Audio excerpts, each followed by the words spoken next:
Hi, welcome back guys. This is your friend, the Luffy Fanfics, back with the amazing fanfiction. This is the series of What If Luffy Discovered Dark Secret About Roger's One Piece. Now before starting, please give this video a like and subscribe to the channel if you want more videos like this. Now let's get into the fanfic. Luffy and the rest of the Straw Hat Pirates had done it. They had made it to the end of the New World and had found Raftel along with the One Piece. Along the way they faced many challenges and overcame many obstacles on their way to accomplishing a little more than half of their goals, with some more still to look forward to. Luffy had become the king of the pirates. Zoro defeated Mihawk and became the world's greatest swordsman. Usopp became a brave man of the sea. Robin had learned of the true history of the world during the 100-year void. And Frankie had built a ship that had taken him and his Nakama to the end of the sea. Of course, some goals they just could not complete with one trip around the world. Nami still had many more islands to map as well as a majority of the 4 blues. Sanji had yet to find the all blue but was confident he would find it someday. Chopper had yet to find a cure for all diseases, but he was making a fair dent in the list with the herbs they had come across on some of the more unforgiving and uninhabitable islands of the New World. And as for Brook, he was still waiting to see his old friend again after so many years. But he was happy watching his friends complete their goals, the same Nakama that had given him purpose again after all those years alone, adrift at sea. Even with everything falling into place, Luffy still wasn't quite as happy as he should be. He still missed Ace. He wished he could have been here with him to see his dream finally come to fruition. So while the crew was off enjoying the beach of Raftal, Luffy took it upon himself to explore the cave where the grand treasure, the One Piece, was resting. Luffy followed the twisting caverns and made it into the treasure chamber. It was an enormous cave deep in the island, well hidden, even though the island was tough enough to find on its own. Luffy began digging through the mountains of gold, silver, jewels, and various other jewel-encrusted items. Something caught his attention. He would have normally paid it no mind on any other day, but today was different. He was thinking of things he wished he could change but had no power to do so. Not really giving it a second thought, he picked up the lamp that reminded him of a story Usopp once told him. Although he believed it was a lie, the long-nosed sniper had not been exactly the same after their 2 years apart. He took his hand back into the sleeve of his cardigan and began to clean off all the dust that had accumulated on it after 26 years or so of going untouched. Luffy dropped the lamp and jumped back in surprise as a plume of smoke began to bellow out of the small opening in the front of the lamp. Much to his surprise, as he stood there with stars in his eyes and with his mouth open wide, a figure appeared. The figure looked like any other person except for the fact that he had no legs and he had a ghostly tail. Luffy was in awe at the sight before him. He stood there completely speechless, which was weird for Luffy. After a few moments of awkward silence, the ghostly being spoke. "Thank you. You have freed me from my prison." Luffy, still standing there like an idiot and didn't move. "For freeing me from my prison after so much time, I would like to reward you." The ghostly figure spoke. "You have 3 wishes." The being kept going. "There are things I can't do, and I will make it clear to you if you have asked for something outside of my abilities." Luffy had been surprised at first, but now was listening while picking his nose with his pinky. "You idiot, did you hear a single word I said?" the being said, an annoyed voice at his savior. "Of course I was listening. I was just thinking." Luffy spoke, skipping right to the point and being perfectly honest as he was known to be. Just blurted something out. "Can you bring someone back from the dead?" Luffy said, kind of hoping the answer would be yes. "Unfortunately, I am unable to do that." Disappointed, Luffy asked another question to the ghostly figure. "Can you send me back in time?" The ghost had to think about how to answer, for man in front of him was rather dim. Yes, I can do that." Before Luffy could get another word in, the ghost continued. "But by doing so, by turning back the hands on the clock of the world, there will only be so many important things that you can change if you choose to do so before this reality changes or ceases to exist, being replaced by one that takes all of your changes into account." Luffy wasn't sure what to make of this information that had just gone through his head. He tilted his head to the side, showing his confusion.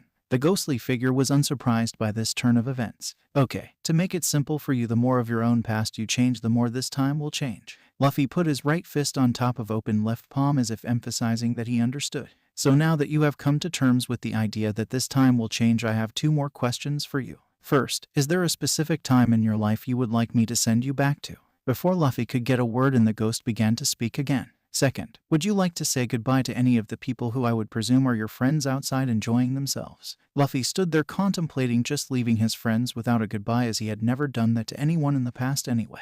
The ghost then spoke up again. "To do this, I am going to have to dig through your memories, and from those old memories I will be able to create a portal to the time of your choosing. I will give you some time to think about what you are going to do." Luffy now had a lot to think about. He knew that thinking about all this would make his head hurt. So he did the only logical thing he could do at the moment. He sat down on the ground, crossed his legs, covered his eyes with his infamous straw hat, crossed his arms, and he fell asleep. He fell asleep without any hesitation. The ghostly being's jaw fell open in disbelief at what he was seeing.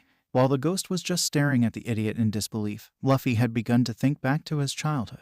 He thought about when he had first eaten the Gamu Gamu no Mai and the stupid bandits that made fun of his childhood idol Shanks. He thought about how Shanks lost his left arm protecting him from a Sea King. He wondered how Shanks would change had he not lost his arm so foolishly. He thought about how he believed he lost Sabo to that damned celestial dragon. He also thought about how happy the unexpected reunion between the two of them had been back in Dressrosa. He wasn't sure how things would turn out for Sabo if he saved him or prevented his boating accident.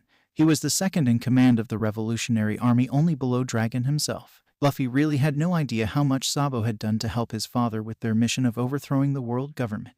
The thing Luffy knew at this point in his life was that Sabo turned out all right. He thought about how Sabo wasn't afraid to brag that he went toe-to-toe with an admiral of the Navy, resulting in what seemed like a tie as neither side made any progress. He didn't want to ruin all his brother had accomplished by changing his fate and rolling the dice to see what would happen had he become a pirate instead of a revolutionary. With all of those memories floating around in his head, he suddenly woke and stood up, much to the surprise of the ghost. "I have one last question before you send me back," Luffy said, looking up at the ghost. "My body will change to what it was during this time, right? But what about my strength and mind?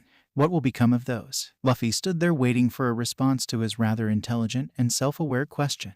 The ghost hovered there, kind of surprised Luffy could come up with such a question. Thinking about the question, the ghost had to pause for a moment before responding to Luffy. After finding the right words, the ghost spoke. "Your current mind will take the place of the mind that is in your body back then." Luffy was excited to hear this. "As for your strength, I guess only time will tell." He wasn't pleased when he heard this. "One more question. What about my scar? What will become of it?" Luffy said, very curiously, wondering what the Spectre would say. "Well, it is tied to a traumatic event in your life, correct?" Luffy nodded his head, holding back the tears that often came around when he thought of the events that lead to Ace's death, and well, the rest was a blank after that, as he didn't know what happened until weeks later when he awoke on Law's sub in an alcove of Amazon Lily. "Well, if you go back in time well before you received that scar, it will not be there. But depending on how events turn out around the time you were to get that scar, it is tough to say. You may get it, you may not." Luffy seemed to be okay with that answer. "You seem to be ready to go. Are you sure you don't want to say goodbye?" Luffy shook his head side to side. "I don't want to worry them. Besides, what would they think if they knew I was doing something so reckless? It would be impossible to send us all back to the same place anyway, as no one but me on the crew is from Fuchsia Village. Their minds would have nowhere to go. Besides, they all have things they need to learn where they are from. What would happen to them if they suddenly found themselves in their younger bodies? Sure, some would be glad having all their knowledge and skills from today, but knowing how things would go for them in the years to come, how would that change the present or the new future? What would they think of me? Sure, some might be glad, but I can only imagine what it would be like for Nami, Robin, and Brook. I don't want them to have to relive painful memories, all that loneliness, all over again. Knowing that I willingly made them relive their painful pasts would be too much for me, too much for them. I don't want them to hate me for a decision I am going to make that will affect them all. It will be better for them if they just don't remember. I did this all once. I can make it better for them all a second time around." The ghostly figure was amazed at the amount of thought that went into that statement. He cares so much for his friends. He's putting so much thought into this. The ghostly being thought to himself, "All right, let's do this." Those words snapped the ghost out of his thoughts. "So, when are you going?" The ghost said. "Just think about when you want to go and I will create a portal for you into the past." "Okay, I am thinking about the time I want to go back to," Luffy said, very confident with his decision. "Well, if you are sure you are ready, would you allow me to place my hands on your temples? Using your memories and my powers I will create a portal for you to go through into your past." In just a matter of moments, a portal opened up and Luffy could see into his own past. He saw Makino's bar and he could see Shanks as well as himself as a 7-year-old. The ghostly being let go of Luffy's head and let him walk up to the portal. "One last thing, kid. If you make it back here, let me know how it went. I am honestly curious about how you do a second time around. I am the only other being who will remember this even happened. This is goodbye for now, Pirate King. Good luck on your journey through time." "Thanks," was all Luffy said. He was a little surprised to hear that someone else would remember this. Luffy walked into the portal knowing full well that when he woke up next he would be 7 years old again. But Luffy took comfort in thinking that he gets to have all sorts of adventures with his friends all over again. After walking through the portal, Luffy found himself waking up in Makino's bar. Much to his surprise, he could sense people were looking at him. Shanks' crew may be a bunch pirates, but they have spent enough time with Luffy to get to know and worry about him. Luffy knew he would have to come with an excuse, believable or not, to get out of this situation. With everyone looking at him, he lifted his head off the counter, opened his mouth and said, "Looks like I fell asleep," with a resounding no shit from the whole crew. Makino shot the red-haired captain a dirty look as if telling him to watch his language around a child. Luffy didn't seem to care either way. He turned his head to the right and saw the box that contained his current, past Devil Fruit Man.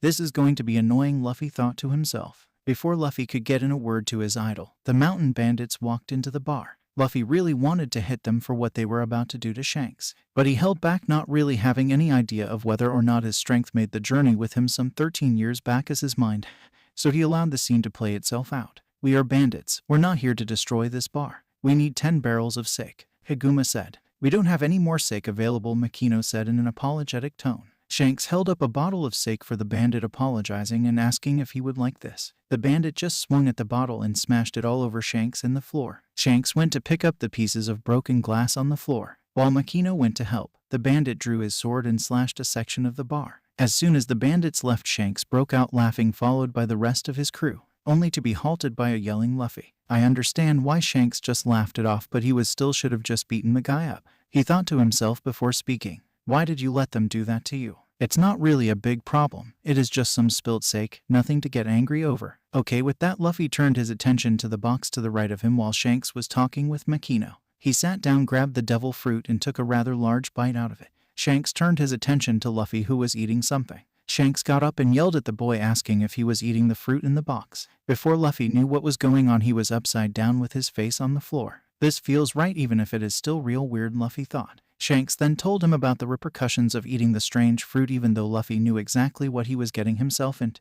Later, after Shanks and his crew left the bar and the bandits were now occupying the seats, Luffy ran his mouth off, angering the bandits. Higuma took the kid outside and were going to deal with him as Makino and the mayor showed up, apologizing for what Luffy had said. The bandits didn't let him go, and before they knew it, Shanks and crew were standing behind the upset duo. I was wondering why no one was at the bar, so we followed the noise to see what was going on. Shanks walked around Makino and the mayor as Higuma was talking. If you come any closer, I'll blow your head off, coward. The next thing Luffy heard was a bandit putting a pistol to Shanks's head and cocking the gun. He said not to come any closer or you'll get your head blown off, a nameless bandit said. The next words out of Shanks's mouth would stay with him for the rest of his life. Risk your life on it. What? With that pistol, you will risk your life. What the hell are you talking about? This isn't a child's game. Luffy loved hearing those words, even though he was kind of in a predicament as his powers were still untested.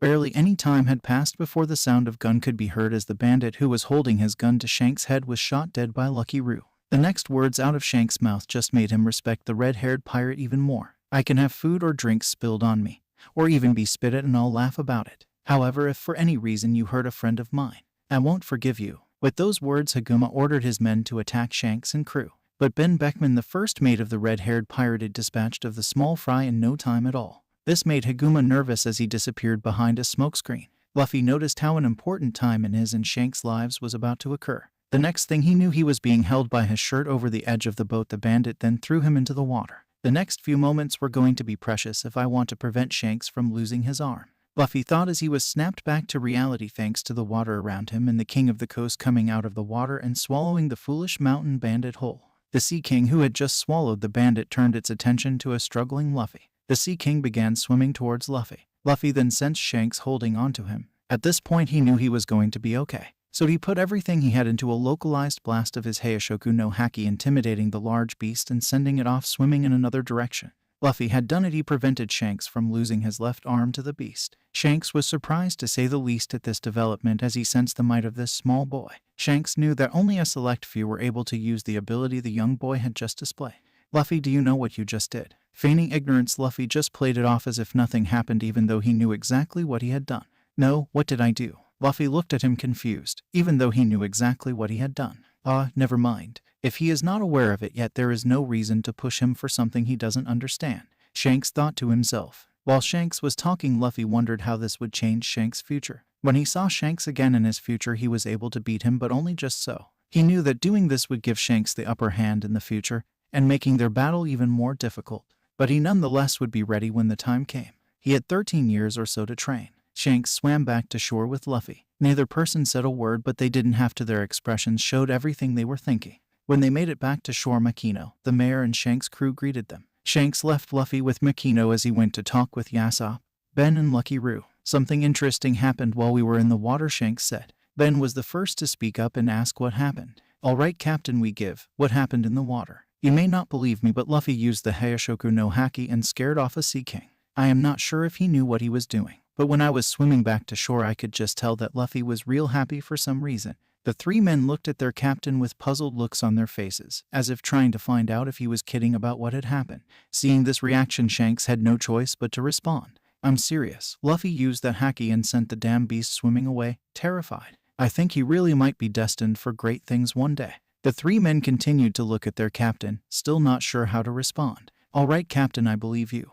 His first mate responded. I guess we will just have to wait and see what Luffy does with his life in the future. For now, we should get ready to leave. We have a long journey ahead of us. Man, hearing what you said, Captain, and seeing Luffy makes me want to see my son again, said Yasopp. But I know being a pirate is dangerous even as well-renowned as we are. I made a decision and I am going to stick to it, said Yasopp. Who knows, maybe if Luffy becomes a pirate, maybe he will meet your son and convince him to join his crew. You have talked about him enough, said Lucky Roo. Shut up, Lucky Roo. I don't talk about him that much. Yasopp responded, kind of red. Oh yes, you do, the three men said. Only while you are drunk, which let's face it is kind of often. Shanks continued.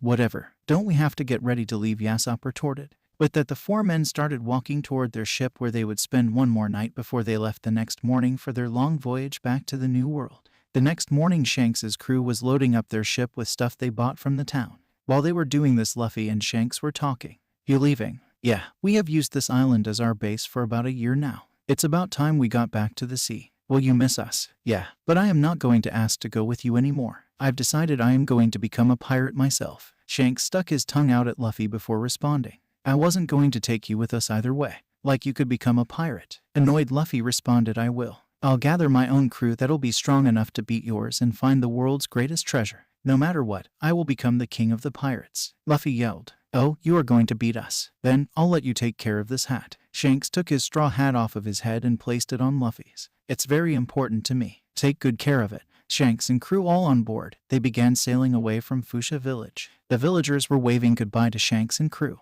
The crew was waving back to the villagers who let them stay on the island for the better part of a year. Shanks thought to himself, someday, return it to me as a great pirate. It's a promise, Luffy. Luffy looked up with tears in his eyes and watched as Shanks and crew sailed away. Soon the red-haired pirates were out of sight and the villagers returned to their daily lives. The only one who remained at the port was Luffy. He still had tears in his eyes, but they were for a different reason this time. He was thinking about his future and of all the adventures he was going to have with his friends. He was also very excited to see his to-be infamous straw hat less tattered than it had been in his time.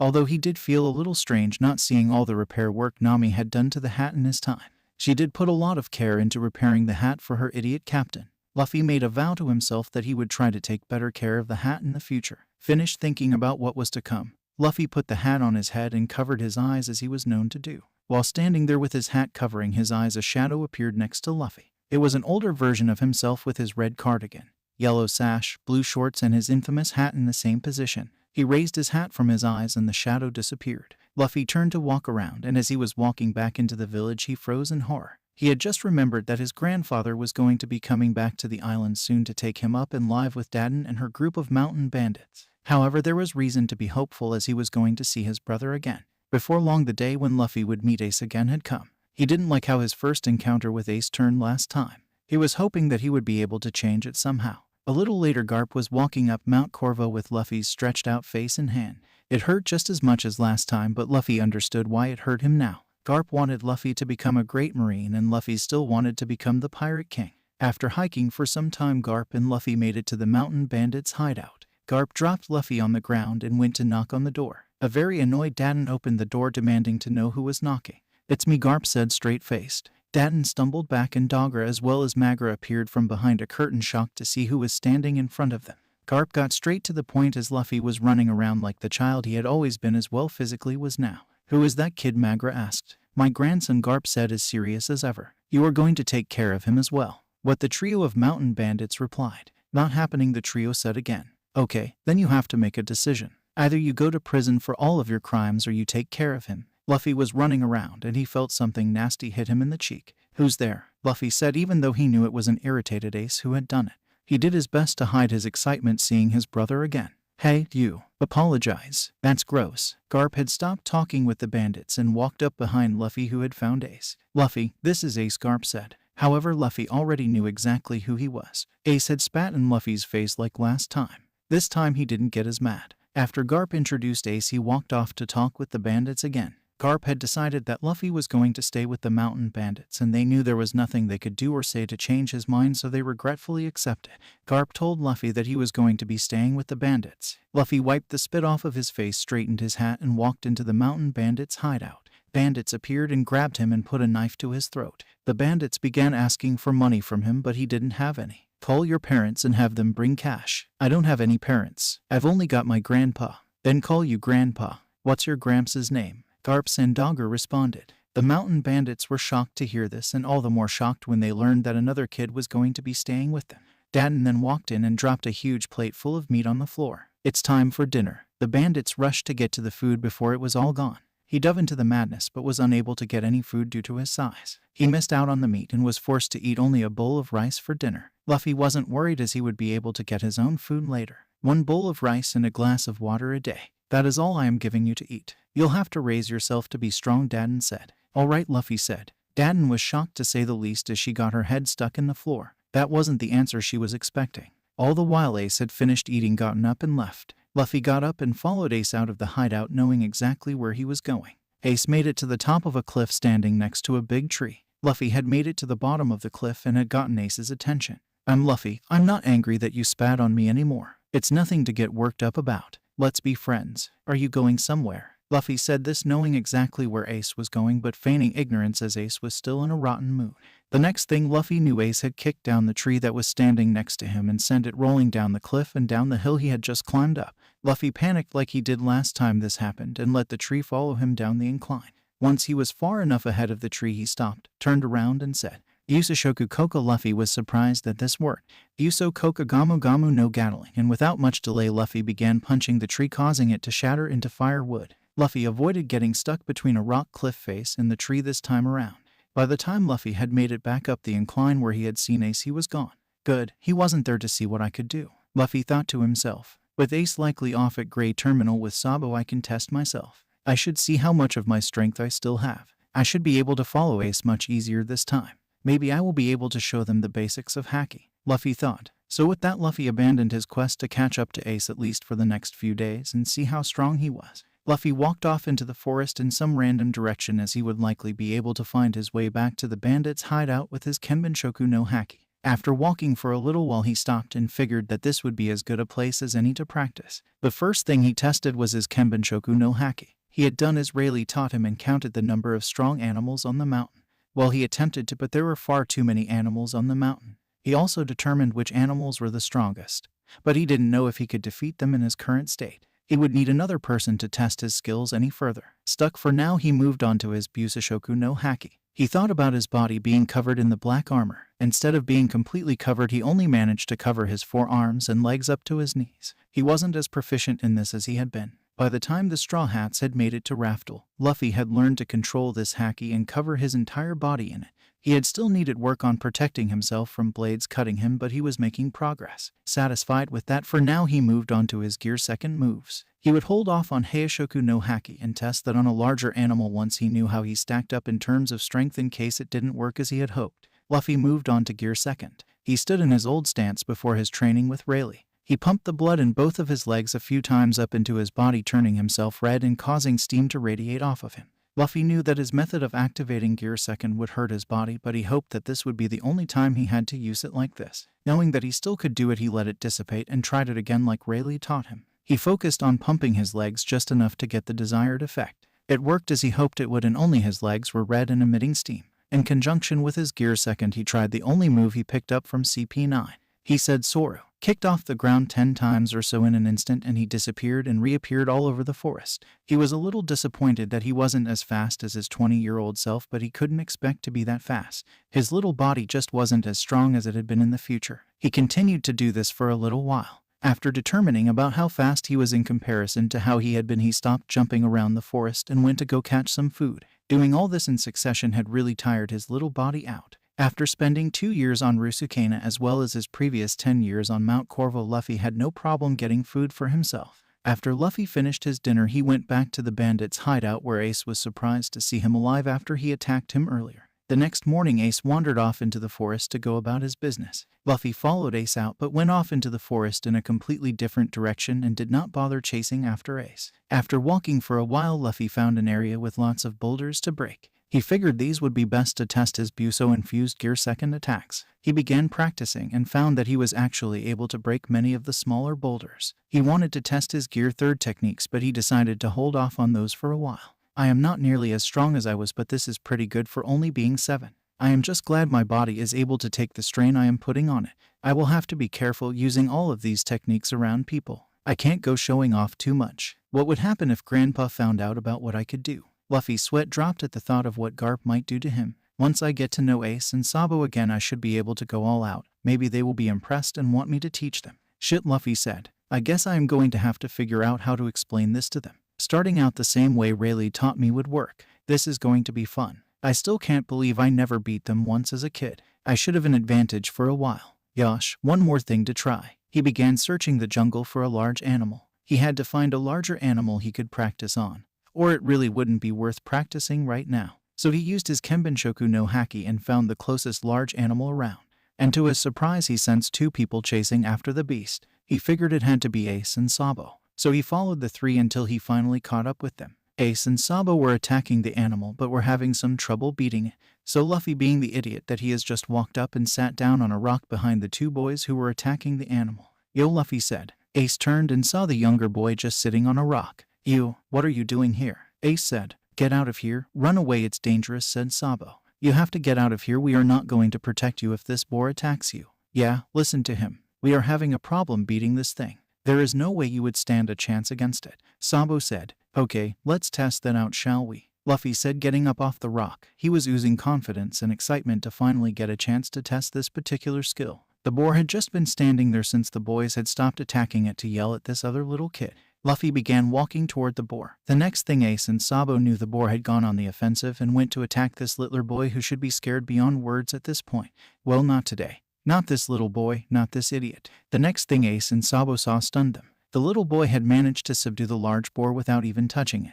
The next thing out of the young boy's mouth shocked them just as much. Shishishi, Luffy laughed with a stupid grin on his face. Wow, that worked really well, Luffy said. What that was all Ace and Sabo could say, as again they were shocked by the little idiot in front of them. He was grinning, eyes closed, holding out his hand, 2 fingers stuck up in the air in the shape of a V. After Ace and Sabo snapped out of their stupor, they looked at the boy.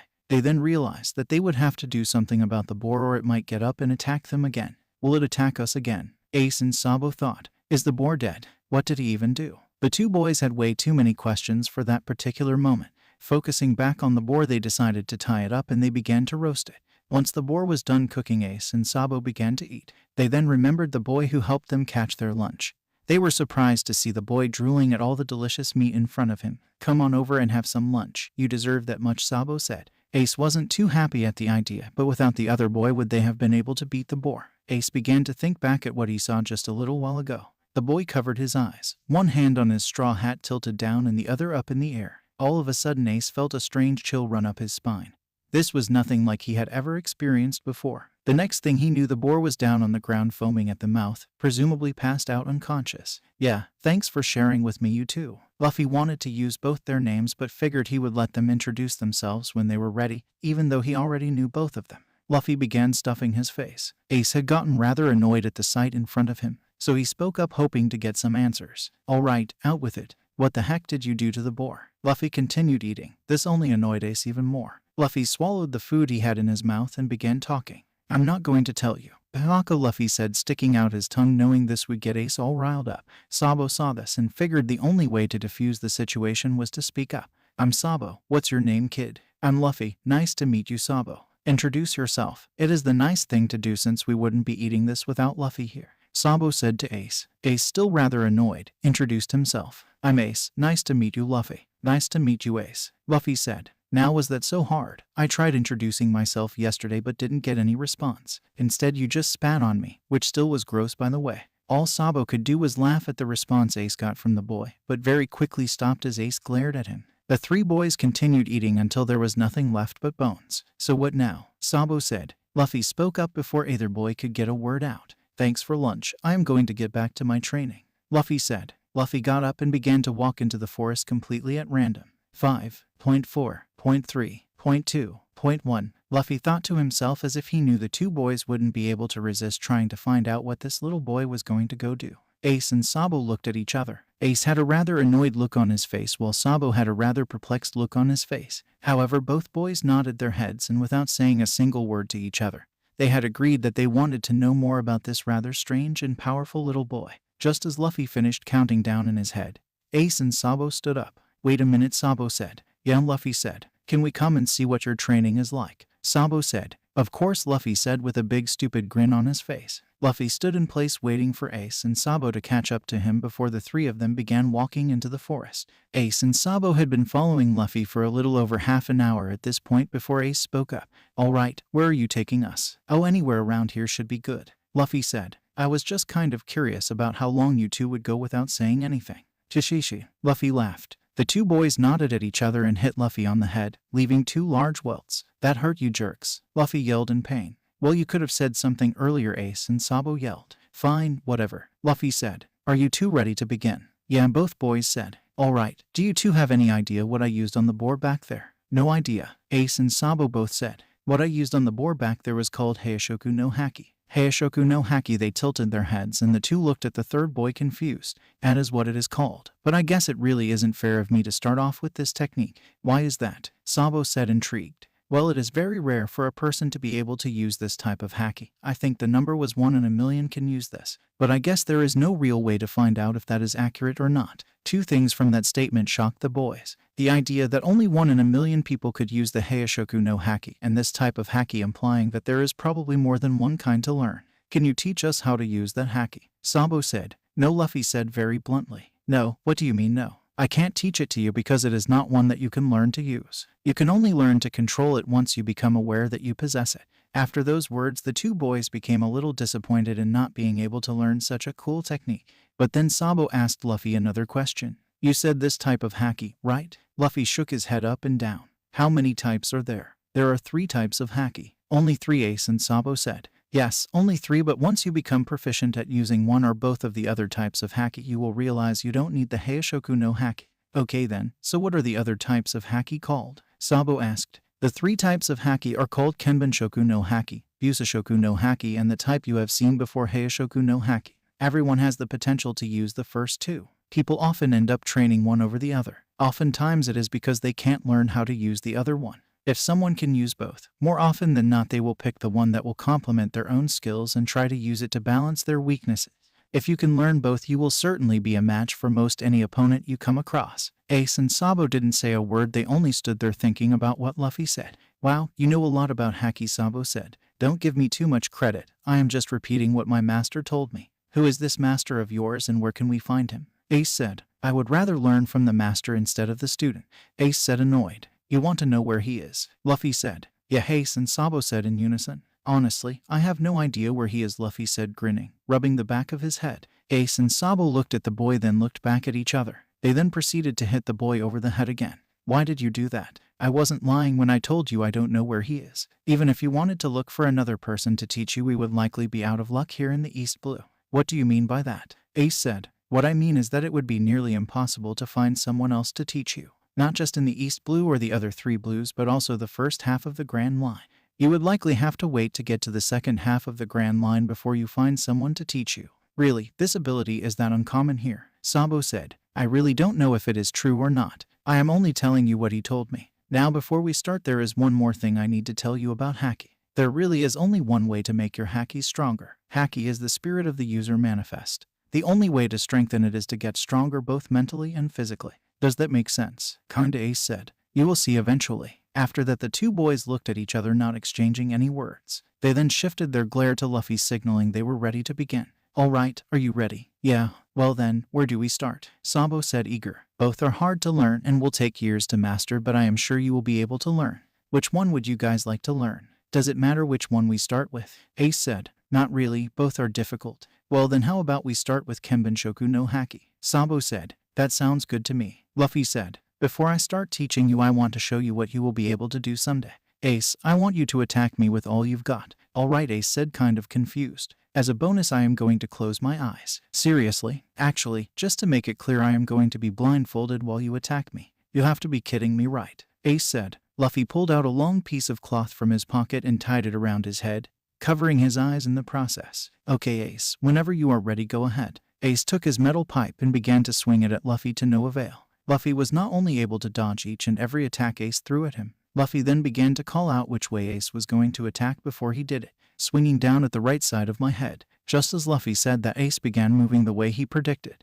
Again he ducked out of the way to avoid the attack. Sabo, I want you to attack me as well, Luffy said while Ace was still attacking. Are you sure about that? Absolutely. Alright, Sabo, let's give him everything we've got, Ace said, confident that they would be able to hit him. The two boys began attacking Luffy. Still neither one of them managed to hit the boy even a single time. The two boys kept attacking Luffy. After a while they had to stop as they were not making any progress and probably never would. At least not as they were. That is impressive, Sabo said. I have to admit that would be very helpful in a fight, Ace said, rather intrigued. Okay, I think that is a good demonstration. Taking off the blindfold and holding it in his hand. So, who would like to go first? Luffy asked the two boys. They looked at each other, not really certain what was going to happen next. Reluctantly, Ace stepped forward. I will go first. That sounds good to me, Luffy said. Okay, Ace, tie the blindfold around your head just like I had it.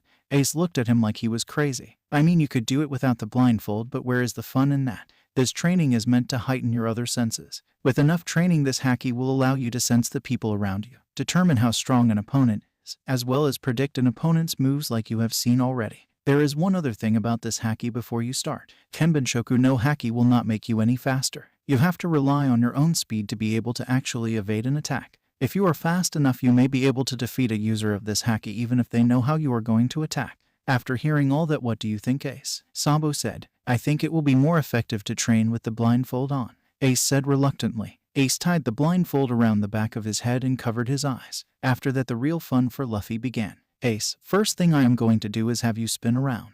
Once you stop, you are going to have to stand still before you begin walking around. Why would I do that? Ace asked. Because you are okay with your surroundings right now, correct? Yeah, I guess so, Ace said hesitantly. Well, for this you can't rely on your eyes. So being blindfolded and not knowing which direction you are facing will force you to use your other senses to compensate for your lack of sight. Okay, with that, Ace spun around. After a minute or so of spinning, Ace stopped and stood as still as he could. Once he wasn't dizzy anymore, he began walking. Luffy went over to talk to Sabo and told him to walk around and find somewhere to stand. Luffy did the same as Ace was walking around. Once in position, Luffy began to talk to Ace. Ace, I want you to picture the forest in your head, Luffy said. Okay, Ace said, kind of annoyed. Now that you have at least a vague idea of the layout of the forest, I want you to find Sabo. What the hell are you talking about? How am I supposed to do that? Listen for changes in the wind. Sabo will be standing in place and his body will be redirecting the wind.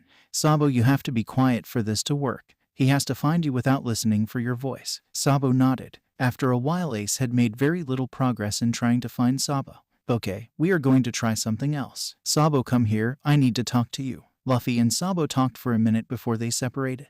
Okay, Ace, are you ready for part 2? Whatever, Ace said. Sabo is going to be throwing rocks at you. He is going to be doing what now? Yeah, believe it or not, this works. You know it's this or you sit on the ground and I whack you with a stick. What the hell are you talking about? Ace said, really annoyed. What? My master did this to me and look how I turned out. Luffy, you might not be the best example, Sabo said, sweat dropping. Really? Whatever, just do what you want. Ace said. Let's begin. Sabo began throwing rocks at Ace. All that was happening was that Ace was getting hit each and every time with the rocks. He was not making any progress, which wasn't a surprise at this point. Luffy figured he had had enough for now. So he told Ace that they were done with this for now and that he could remove his blindfold. Ace complied and took off the blindfold. Wow, that is really difficult, Ace said, looking at the two boys. Of course it is, Luffy said. It takes a lot of training before you can really put it to use, and even more before you can use it effectively in battle. But also sometimes, a really tough fight is what will awaken it. You just never know how or when it will make itself known, or if it ever will at all. That statement disappointed Ace and Sabo a little bit. Come on, don't worry, I have no idea when it will make itself known to you, Luffy said, trying to cheer the two boys up. If it makes you feel any better, I can tell that each of you has at least one of the 3 hakis lying dormant within you. I just am not good at telling which one it is. I haven't exactly run across a lot of people here who can use it. That made the two boys cheer up quite a bit. In reality, Luffy knew exactly which forms of haki the 2 older boys had lying dormant inside of them. Ace has Hayashok no haki and Sabo has Busashoku no haki. He wanted to know if he could teach them at least one of the others. He wasn't going to tell which one they had. They would have to discover it themselves. Alright then, on to Busashoku no Haki, Luffy said enthusiastically. This time it is Sabo's turn. Luffy said, excited to see what Sabo would do. Sounds good. Sabo said, okay, this one is going to be difficult to explain, so I think I am going to have to show you. Follow me. We need to find a big rock or something to break. Luffy said. After about 10 minutes wandering in the jungle, they came across a large boulder. For this I am going to need either a stick or one of the pipes you guys carry around. Luffy said, here, you can use mine. Sabo said, thanks Sabo. Luffy turned to look at both boys before beginning his explanation. This type of haki is used to create armor around your body. Luffy explained. Ace and Sabo looked at Luffy confused. This was becoming the norm for him today, but was to be expected when trying to explain something new to people who didn't understand the concept. Okay, it really is just easier to show you than explain, Luffy said before he began the demonstration. Busashoku Koka was all Luffy said before his forearm turned black. Wow, that is really cool. Ace and Sabo said, rather impressed. It gets cooler. Luffy took the pipe in his hand and focused before only some of it turned black. Ah, come on, Luffy said, disappointed. What happened? Sabo said curiously. The whole pipe was supposed to turn black. I guess I still need to work on that. Luffy said, kind of irritated. Well, I guess that is out of the question for now. So instead I will show you another way. Luffy said, grinning. Luffy's arm changed back to normal. Ace and Sabo sighed. They were looking forward to something cool happening. Don't worry, what I am going to show you something that is equally as cool. Also, it will help with something I have yet to explain. Luffy got into a stance and began speaking. Gamu Gamu no, Luffy began saying as his arms stretched out behind him. Ace and Sabo fell on their butts, surprised at what they were seeing. Pistol Luffy continued as his arm came flying back with incredible speed even for a 7-year-old. When his fist made contact with the boulder, there was a large visible crack in it. However, the boys were not as shocked at the crack as they were shocked that Luffy could stretch his arm. What the hell was that? The two boys said, shocked in unison as they got up and dusted off their backsides. Oh, what do you mean? The stretching, Luffy said rather nonchalantly. The two boys nodded their heads furiously, waiting for an answer. Oh, that is easy. I ate the Gamu Gamu no Mai and now I am a rubber man. For emphasis, Luffy said this while stretching his cheek beyond what is physically possible. The Gamu Gamu no Mai, isn't that a devil fruit? Sabo said. I thought they were just a rumor, Ace said. Nope, they are very real and there are lots of them all over the world. They aren't super common around here, but there are a lot of people with devil fruit abilities on the Grand Line. Speaking of devil fruit abilities, learning Busashoku no Haki is the best way to counter a devil fruit user's abilities. That is aside from actually figuring out a particular fruit user's weakness. You certainly know a lot about the world outside of the East Blue. Sabo said, yeah, my master liked to talk a lot. Not entirely true, but Luffy couldn't tell them he was a time traveler and had already lived this before, albeit different this time around. So I have one more thing to show you, Luffy said. Ace and Sabo could only wait with anticipation. Their worlds have been changed considerably in the course of just a single day. Busashoku Koka said for the second time, hoping that this would go better than last time. Gamu Gamu no, Luffy said as he stretched his arm far behind him.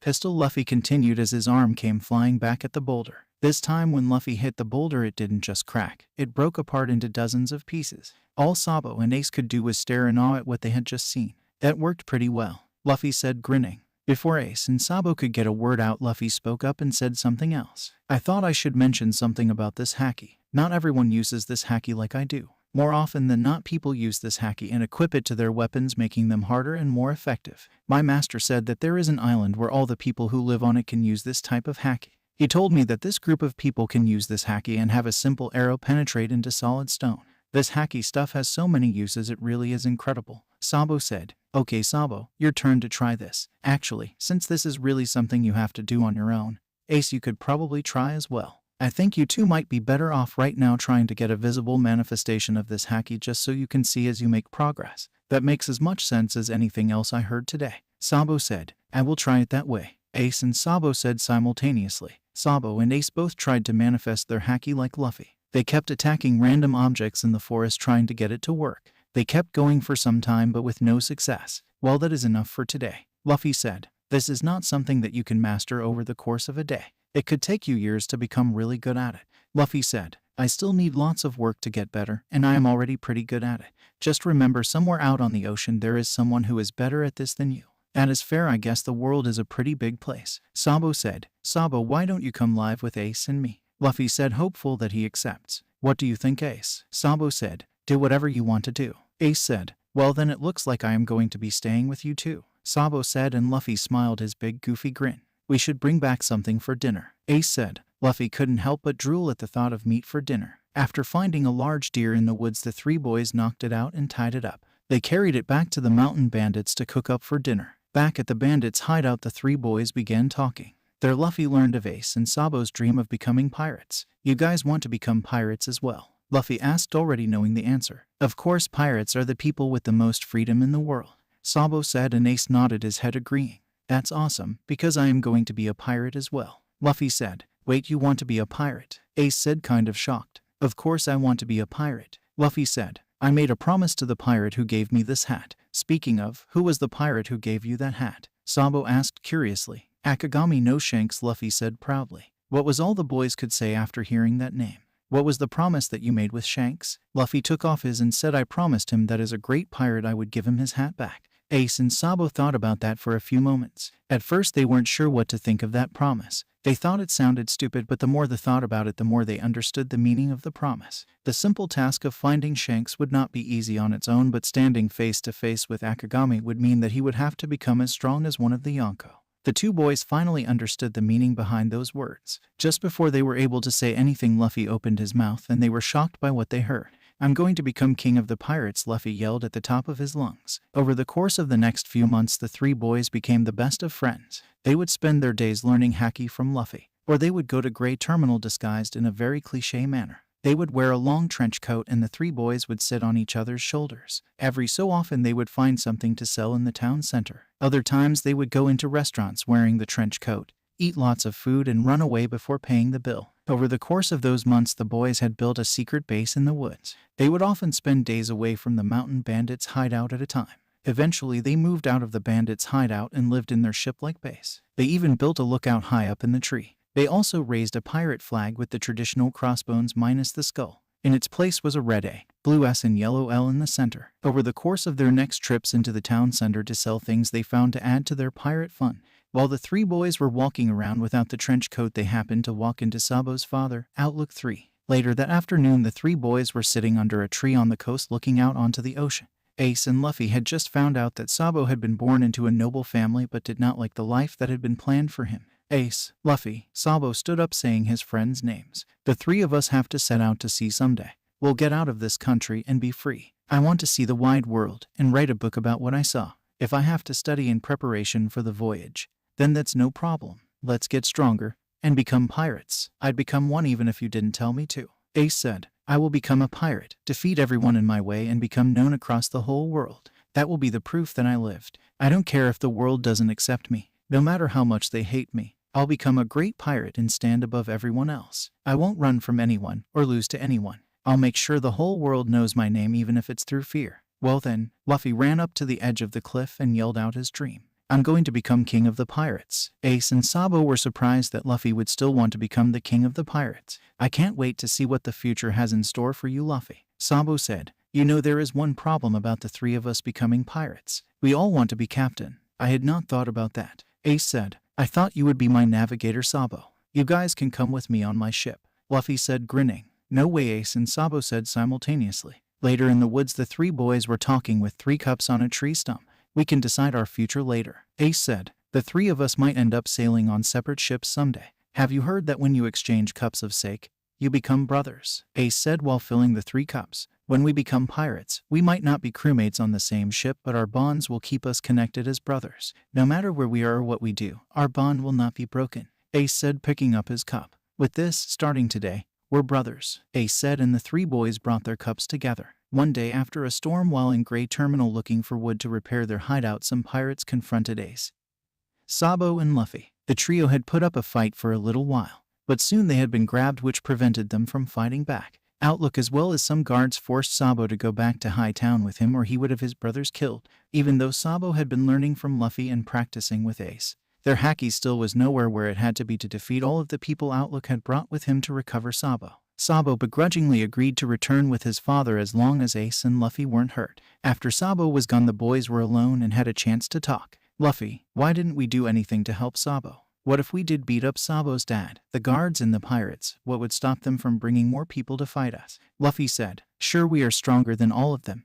but there is a limit. We are only kids, Luffy said, knowing Ace is going to be mad at that response. Are you saying we can't handle them all? Ace said, furious at his little brother. I'm saying we have to use our heads instead of just our muscles, Luffy said. During Luffy and Sabo's time reconnecting after everything was back to the way it should have been in Dressrosa, Sabo told Luffy about the night that was coming. Sabo told him how he met a man who turned out to be Dragon randomly in Edge Town after the fire was started in Grey Terminal. He told Luffy what he knew about ending up in Dragon's care after his ship was destroyed by the Tenryubito, which wasn't much. Sabo told Luffy about the day he woke up in the infirmary of a ship covered in bandages. The person who had been looking after Sabo's wounds was a tall man with curly purple hair and a giant head, none other than the Akama Queen Ivankov.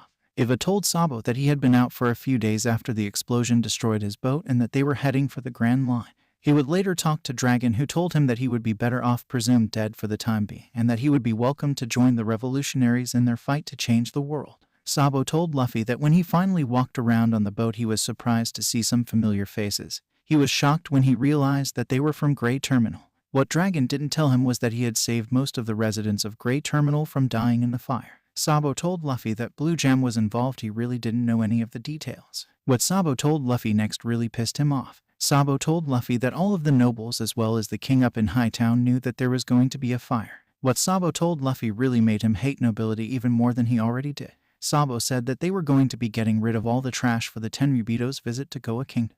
The last thing Sabo told Luffy before the brothers departed from Dressrosa to go their separate ways for the time being was that he was glad things turned out this way. He would have rather become a pirate like Ace and Luffy, but he did not regret his choice in becoming a revolutionary. Luffy had a lot to think about, but this was definitely the best path for Sabo. Luffy would have liked for Sabo to become a pirate, but he had done so much good for the world even if the rest of the world didn't see it in the same light.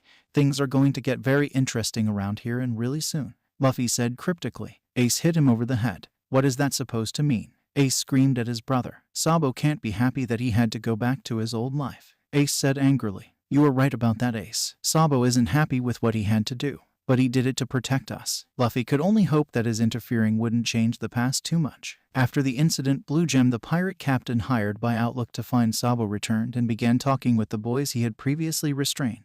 Being down a few men, the pirate Blue Gem wanted their help with a job. They really didn't have a choice. This fire had to happen whether Luffy liked it or not. The two boys agreed to help with the plan. It was easy. All they had to do was carry boxes to various locations around Grey Terminal. Ace had no idea what was going on. Luffy knew there was going to be a fire. He had seen it already once before. After putting the pieces together, something just clicked in his head after he remembered what Sabo had told him about Blue Gem being involved somehow. He was furious when he realized what he had agreed to do. The boxes they were going to be carrying all around Grey Terminal would likely be full of explosives. They were going to be helping burn the place to the ground.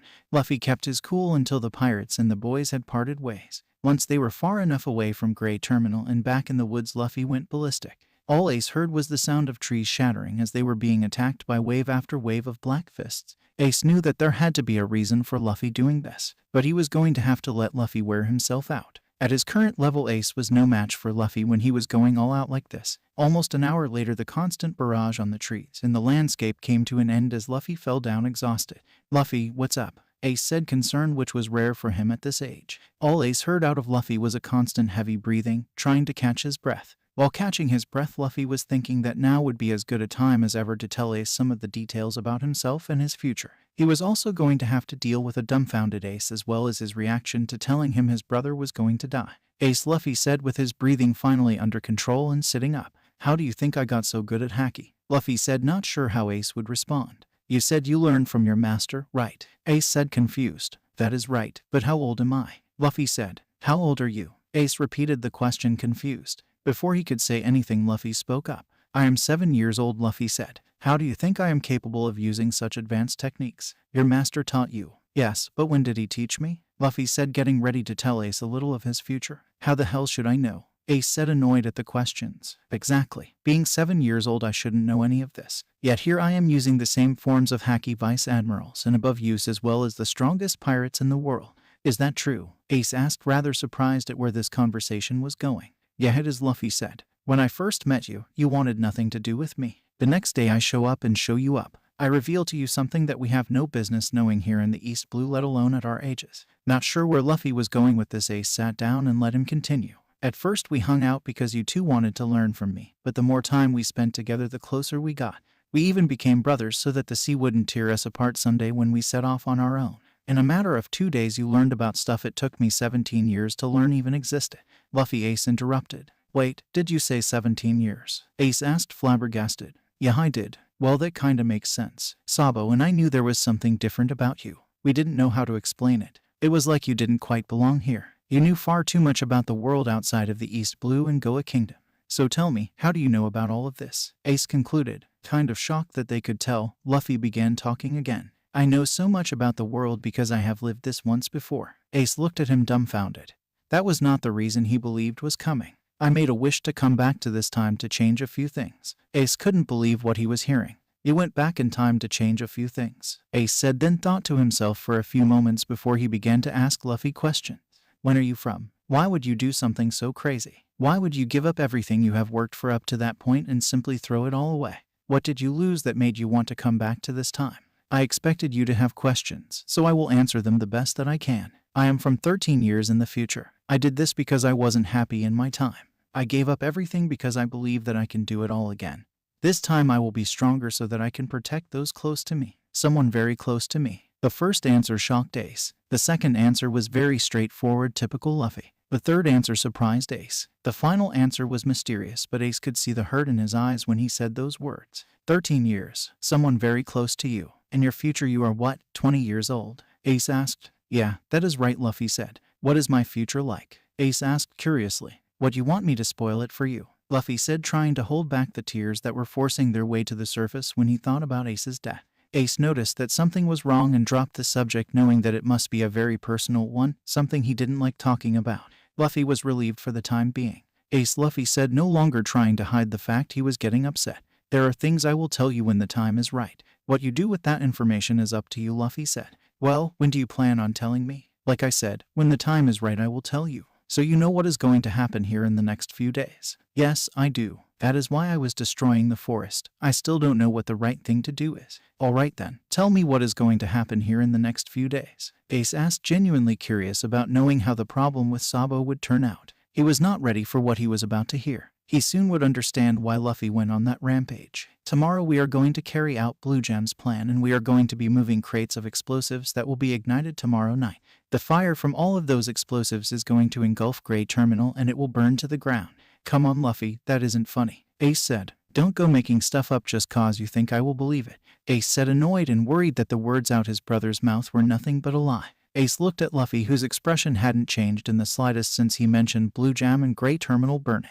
As much as I wish I was lying, this is the truth. This is really going to happen. That is the reason Sabo's dad came to get him. He didn't want his son to die. Well, that is almost nice of him, Ace said, trying to find a positive in the matter at hand. All of the nobles as well as the king know that Grey Terminal is going to burn.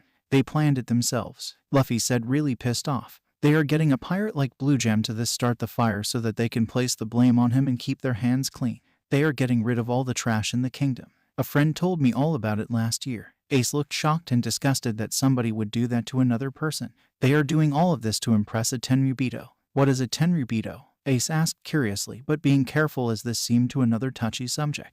The short version is that a Tenryubito or world noble sees all the people of the world as less than human. They think we are here to do with as they please, Luffy said, his temper rising. On the Grand Line right now people are being kidnapped and they are being sold off as slaves to the Tenryubito. The government just looks the other way. They pretend not to notice that on a certain island at the end of the first half of the Grand Line there are human shops all over the island. You can't do anything to these bastards. If you do anything to them, the government sends an admiral after you. Luffy stopped there. He could see Ace was even more disgusted at those people than he was at the nobility of this country. All of this is going to happen and we are going to be a part of it. We are going to help, Ace said, disgusted in what he had unknowingly agreed to.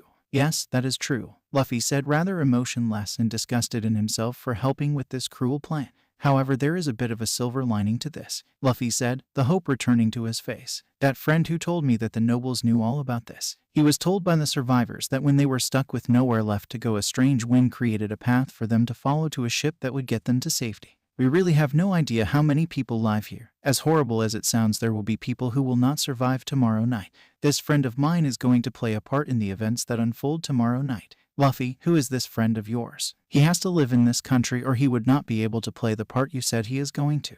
You wouldn't like it if I told you who it was, Luffy said, looking down at the ground. From that, Ace had a terrible feeling he knew who it was. Luffy, don't tell me it's Sabo. Luffy continued to look down at the ground while trying to avoid eye contact with Ace. That was all Ace needed to confirm his worst fears. The three of us are all going to be involved, aren't we? Ace said, rather calm for what he had just heard. Luffy just shook his head up and down. Is that why we had to let Sabo go with his father? Ace asked. Yeah, Luffy said. I don't know what would happen to us or him if he hadn't gone with his father. We are all going to make it through this no matter how bad it seems. However, I am sure you are going to hate me for my decisions later. Luffy said cryptically, we will have to see how things play out. With that, the boys went back to their hideout to get as much sleep as they could. They weren't going to sleep well tonight with all of the things that were going to happen tomorrow.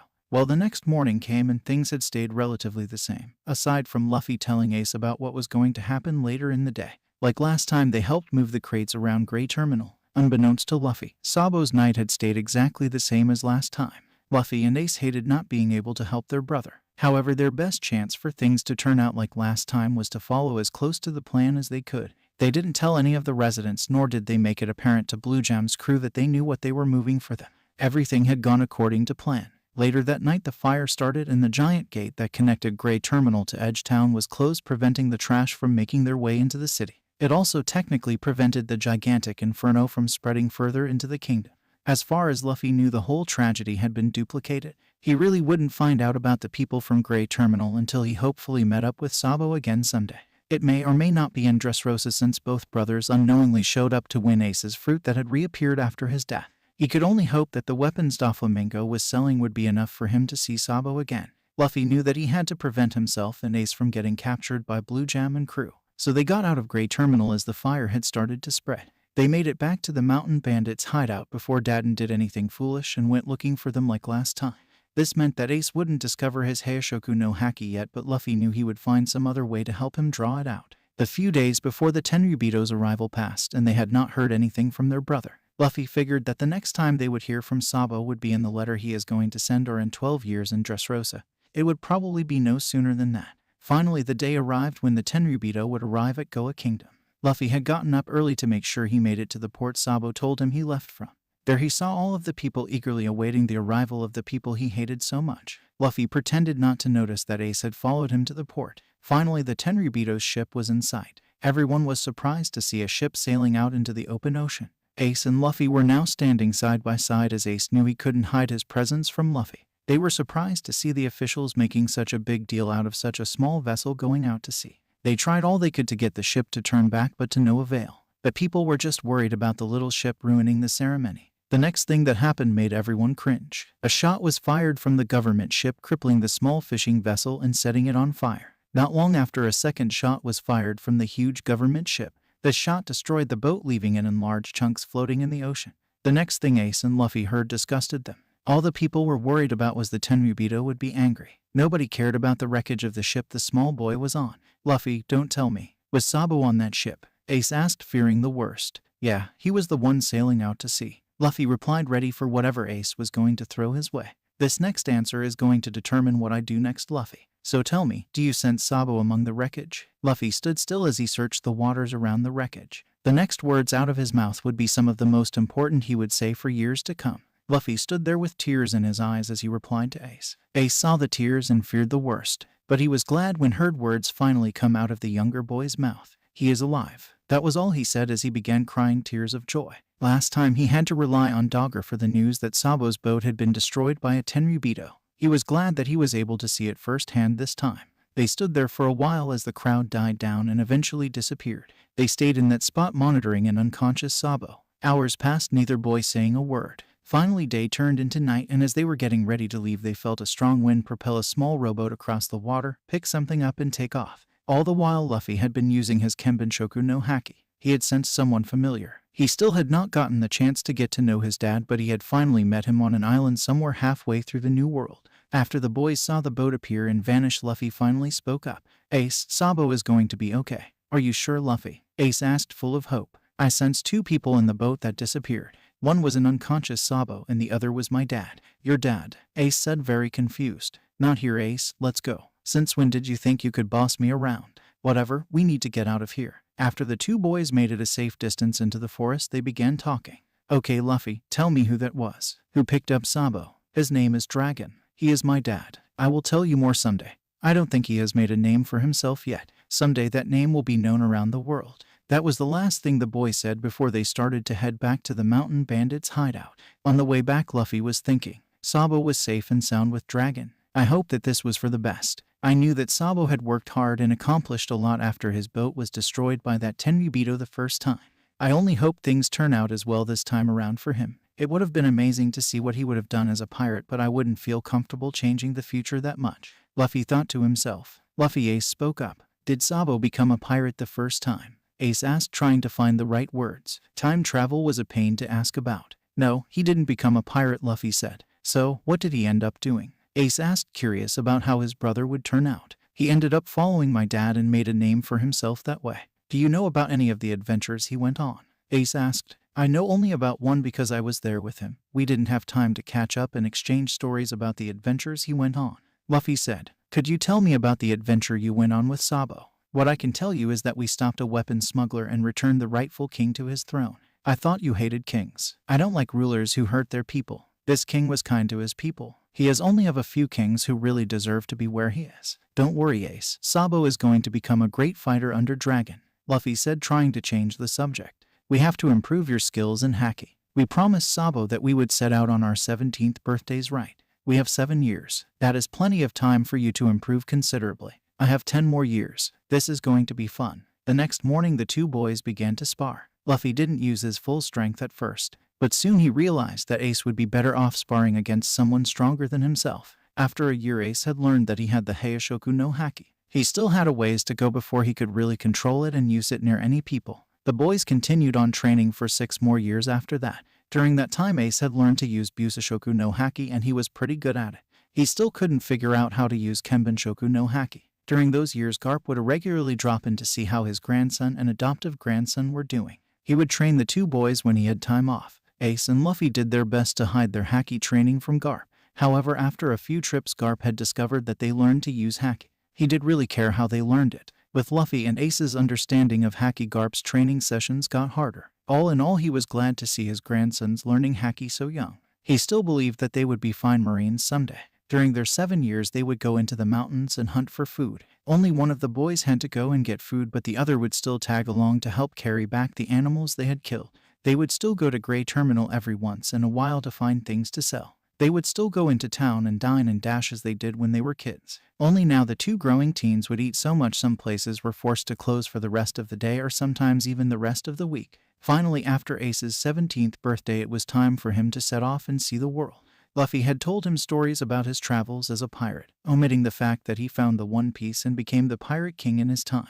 As Garp had brought Ace to Mount Corvo in secret 17 years ago, he couldn't leave from the main harbor on the coast. Ace and Luffy had one final talk in the woods before he set off on his journey. Ace, one last thing before you go, Luffy said, trying to warn his brother about the very person who would cause him so much pain. Yeah, what is that, Luffy? Watch out for Marshall D. Teach, he also calls himself Blackbeard. I will, thanks, Luffy. I am serious, Ace. He is trouble. He may not seem like it, but he is just biding his time.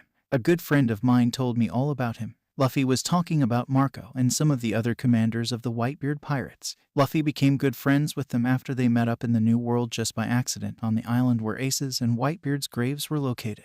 Alright, Luffy, I will be careful around him. But I can't be too careful, we are pirates after all. That's all I ask, as I can't tell you all the details. Ace and Luffy finished their conversation and walked over to the cliff where a boat was ready for Ace. Ace climbed down into the boat and got ready to leave. Take care, Ace. Sure. See you later, Luffy. I'll be going on ahead. Right. And when I set out to see myself in 3 years, I'll be much stronger. Yahaha, Ace laughed and pushed the boat away from the cliff face. As Ace was sailing away, the bandits and Makino were waving goodbye. Whoop Slap was there as well, but he was just standing there grouchy. Just you wait. I'll make a name for myself real soon. With those words, Ace set off from the coast at the base of Mount Corvo. Early in the morning, 3 years after Ace left on his journey, it was finally Luffy's turn to begin his journey again. Luffy was getting ready to leave Fuchsia Village. But before he left, he went to say thank you to the bandits who had looked after him for 10 years. A little while later, Luffy went down to the docks and got on the boat that would begin his adventure all over again after 10 more years of waiting. Once more, he was 17 years old, but this time he had the knowledge of his 20-year-old self. He hoped that his friends would come along on this journey of his again one more time.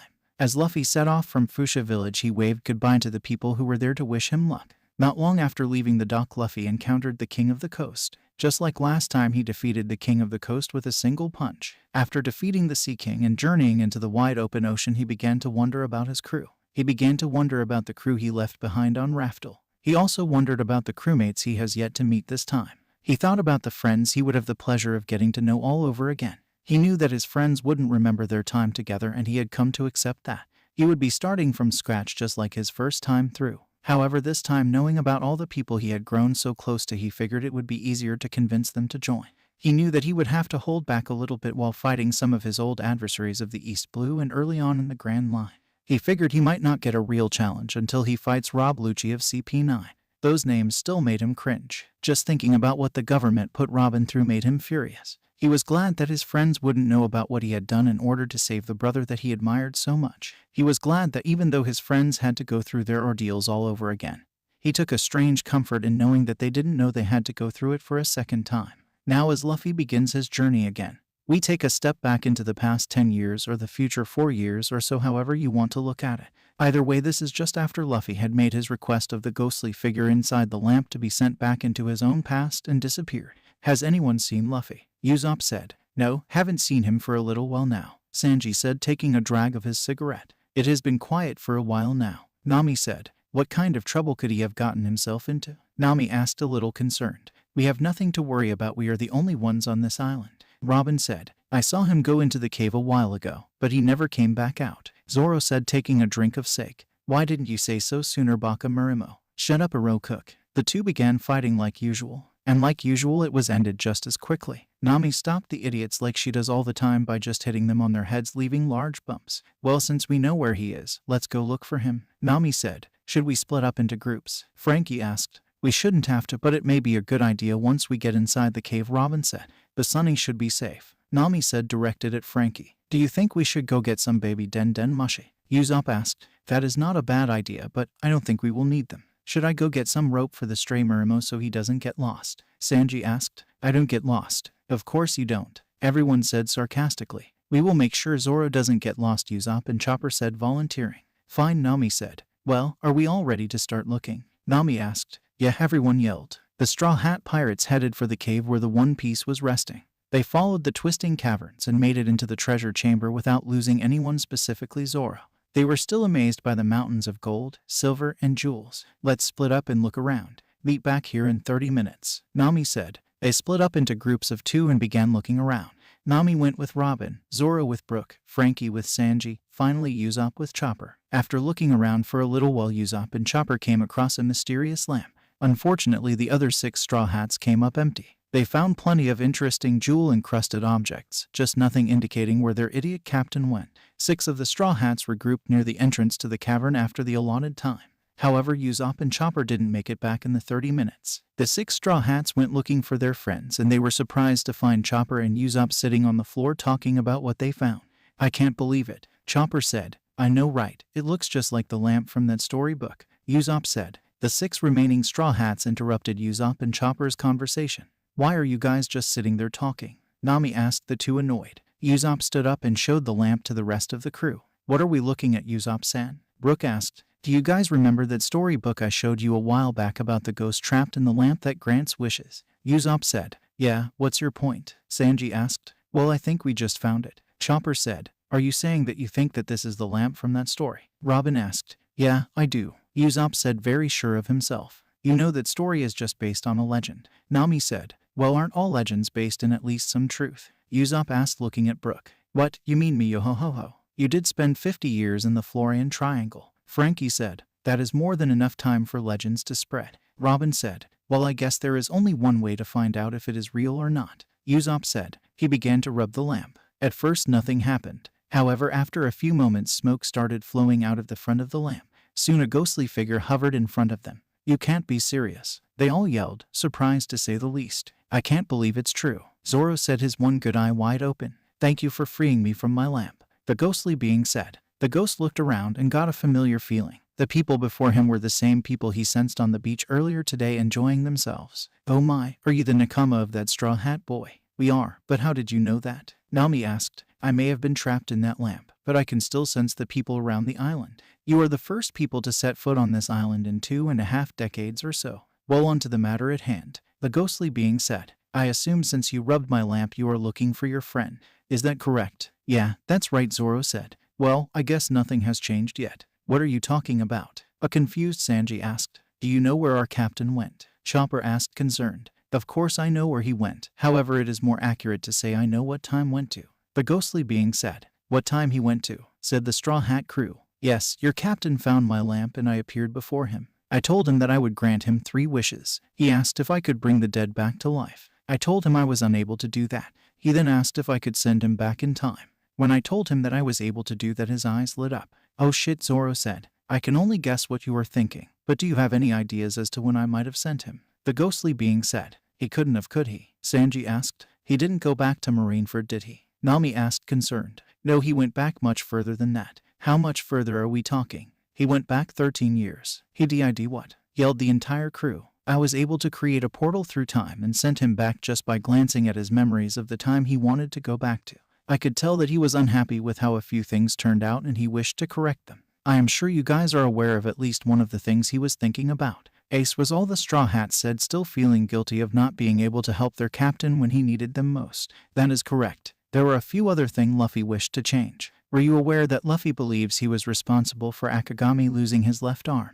We only knew that Luffy had a connection to Akagami. However, he never told us the whole story. Neither one of them mentioned it when we met him not too long ago. Robin said, would you like to know what happened? No, Zoro said bluntly. It is not your place to tell us something about Luffy's past. Zoro said. The rest of Straw Hat crew nodded, agreeing with Zoro even though they were curious. Is it safe to assume you guys met Sabo in Dressrosa? If it has something to do with Luffy's past, we would rather hear it from him, Sanji said before Zoro could say it again. Zoro spoke up, which surprised the rest of the Straw Hats. Back on Dressrosa after Luffy got out of the Colosseum, I remember him saying he thought he was dead. When I asked him who it was he was talking about, he said it was his brother. At first I thought he was talking about Ace, but that couldn't happen. He seemed to be happy even though he was crying. Without going into too much detail, the way I understand it is that Luffy, Ace, and Sabo were brothers. At least that is what Sabo told me when I met him. Robin said, okay, so we have a good idea why Luffy went back into the past, but we still don't know why he didn't tell us he was going to something this crazy. Nami said. At this point, the 8 remaining Straw Hats looked at the Spectre for answers. So now you want me to tell you what he was thinking? The Spectre said, kind of annoyed. Okay, fine. He didn't say it directly, but I could tell he was worried about all of you. Without going into specifics, he said that many of you have lived through events that he wouldn't have wanted you to experience all over again. Robin thought about her years on the run from the government. Nami thought about losing Belmere and her years working under Arlong making maps. Brook thought about his years alone on a broken pirate ship floating through the ocean. Frankie thought about when he had rejected his battleships as his creations, the same ones that got his teacher Tom killed. Sanji thought about starving up on the rock in the middle of the ocean with Zeph. Chopper thought about Dr. Hiluluk. Zoro thought about losing Kuina. Usopp thought about losing his mother. They all had painful memories to varying degrees, but those moments in their lives shaped the people they would become. After thinking about their past, some of the Straw Hats started to cry, namely Frankie and Brook. I am not sure if I am happy or sad Mugiwara thought about us that much, trying to protect us from living that difficult part of our lives over again, Frankie said after he had finished crying. He said something rather intelligent that kind of shocked me. You know what, why don't I just show you? He said. With that, he put his hands on his head and a screen-like portal appeared in front of the Straw Hats. Once that was all set, the ghostly figure's memories started playing. You seem to be ready to go. Are you sure you don't want to say goodbye? Luffy shook his head side to side. I don't want to worry them. Besides, what would they think if they knew I was doing something so reckless? It would be impossible to send us all back to the same place anyway, as no one but me on the crew is from Fuchsia Village. Their minds would have nowhere to go. Besides, they all have things they need to learn where they are from.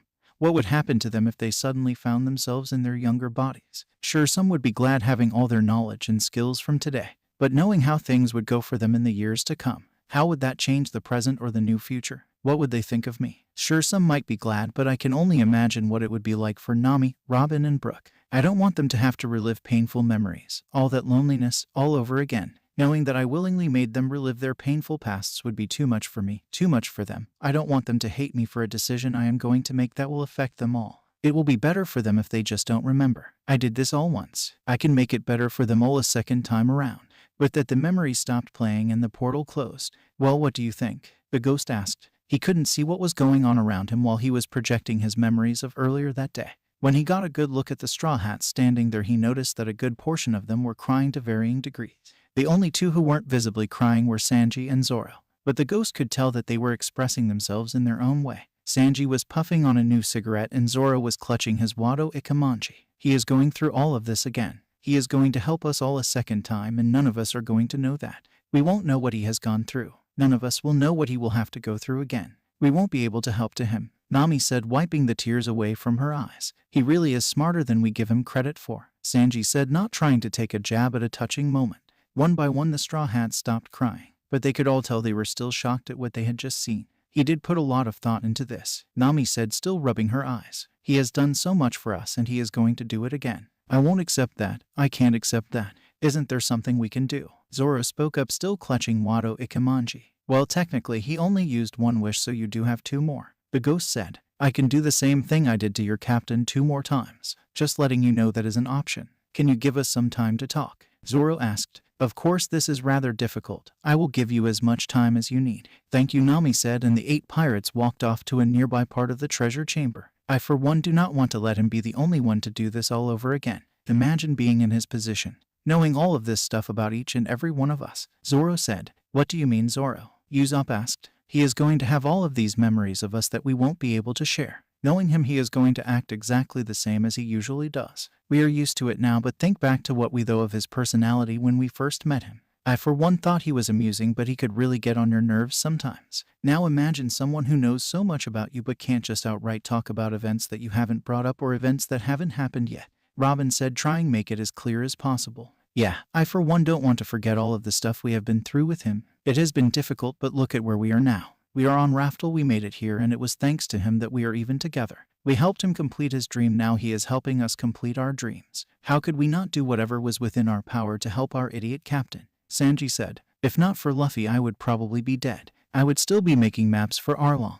I would probably be back in Syrup Village playing pirate. I would still be back on the Barady. I would probably be back on Drum Island. I don't know where I would have gone after Alabasta. I would still be on Water 7. I would still be in the Florian Triangle. It seems like it's unanimous. It sounds like we would do anything to help our captain. Nami said. Yeah, was all they said as they began walking back toward the ghost. They made their way back to the ghost. You said you can send 2 more of us back the exact same way you sent out Captain back. Robin asked. Yes, I can. What do you have to do to send us back? Sanji asked, taking a puff of his cigarette. I will create a portal into the past from your memories. Your bodies from the past and your body from the present will merge together. Some of the idiots thought about the failed docking attempt at Thriller Bark. In other words, your memories and knowledge you have retained up to today will be sent back into your past body while you retain some of your strength. Being younger will mean that you will only retain a percentage of your power. It will vary depending on how many years you go back into the past. Now the pirates understood why Luffy didn't say anything to them and just jumped headfirst into adventure. He didn't want you to have to relive painful parts of your lives. He figured there would be some parts you would be better off not experiencing again. Even when he is doing something selfish like this, he still puts a great deal of thought into how this would affect us. Nami said, Can you tell how much time has passed for him? Robin asked. Well, looking at all of you, I would say that he hasn't met any of you yet. What do you mean by that? Sanji said. I am just guessing based on your appearances and the way you carry yourselves. You forget I have all of Luffy's memories in my head right now. This is hardly an exact process. I am not really sure how long it would take for changes to make their way to this time. Seriously, 7 of the 8 Straw Hats said with shark teeth. Robin just chuckled. So Straw Hats, which of you gets to use the last 2 wishes? The 8 remaining Straw Hats decided the only fair way to determine who would get to use one of the 2 remaining wishes would be to draw straws. They tore a piece of paper into 8 equal parts and marked 2 of them with red dots. Sanji held the bunch of 8 pieces of paper. Once everyone had grabbed a piece, they pulled away to reveal who would be making the remaining 2 wishes. It seemed like fate that the 2 to get the papers with the red dots were drawn by the people to join Luffy first. Nami and Zoro had pulled the papers with the red dots. Looks like Nami-san and the stray Murimo are the winners, Sanji said. Shut up, Aro Cook, Zoro retorted in his usual fashion. The other Straw Hats were upset that they wouldn't be able to help their captain. He had done so much for them all. It seems fitting that the first 2 to join Luffy would be the 2 to pull the winning straws. Robin said. I agree, Brooke and Frankie said simultaneously. It pains me to say this, but I would not be of very much help to Luffy-san as I was the last to join the crew. You traversed the Grand Line once, I know you can do it again. Brooke said. It seems like anyone who joined the crew in the East Blue would be beneficial to Luffy. Robin said. But we all have our own roles on this crew. It's not fair to say that just because 4 of us joined in the East Blue we would be any more helpful than anyone else, Nami said, trying to make sure no would be upset with the results. You all seem like you genuinely want to help your captain with this endeavor, the ghostly being said.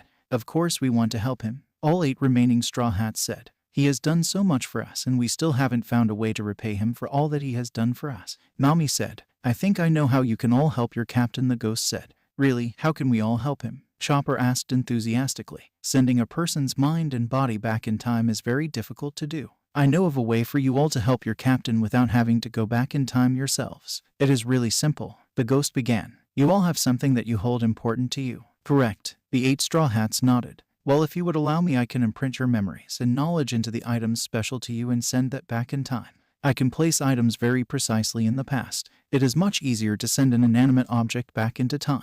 A living person can be complicated. After that explanation, the 7 other Straw Hats turned to Robin. She does spend a lot of time reading. They figured that she would at least be able to clarify what the ghost was talking about.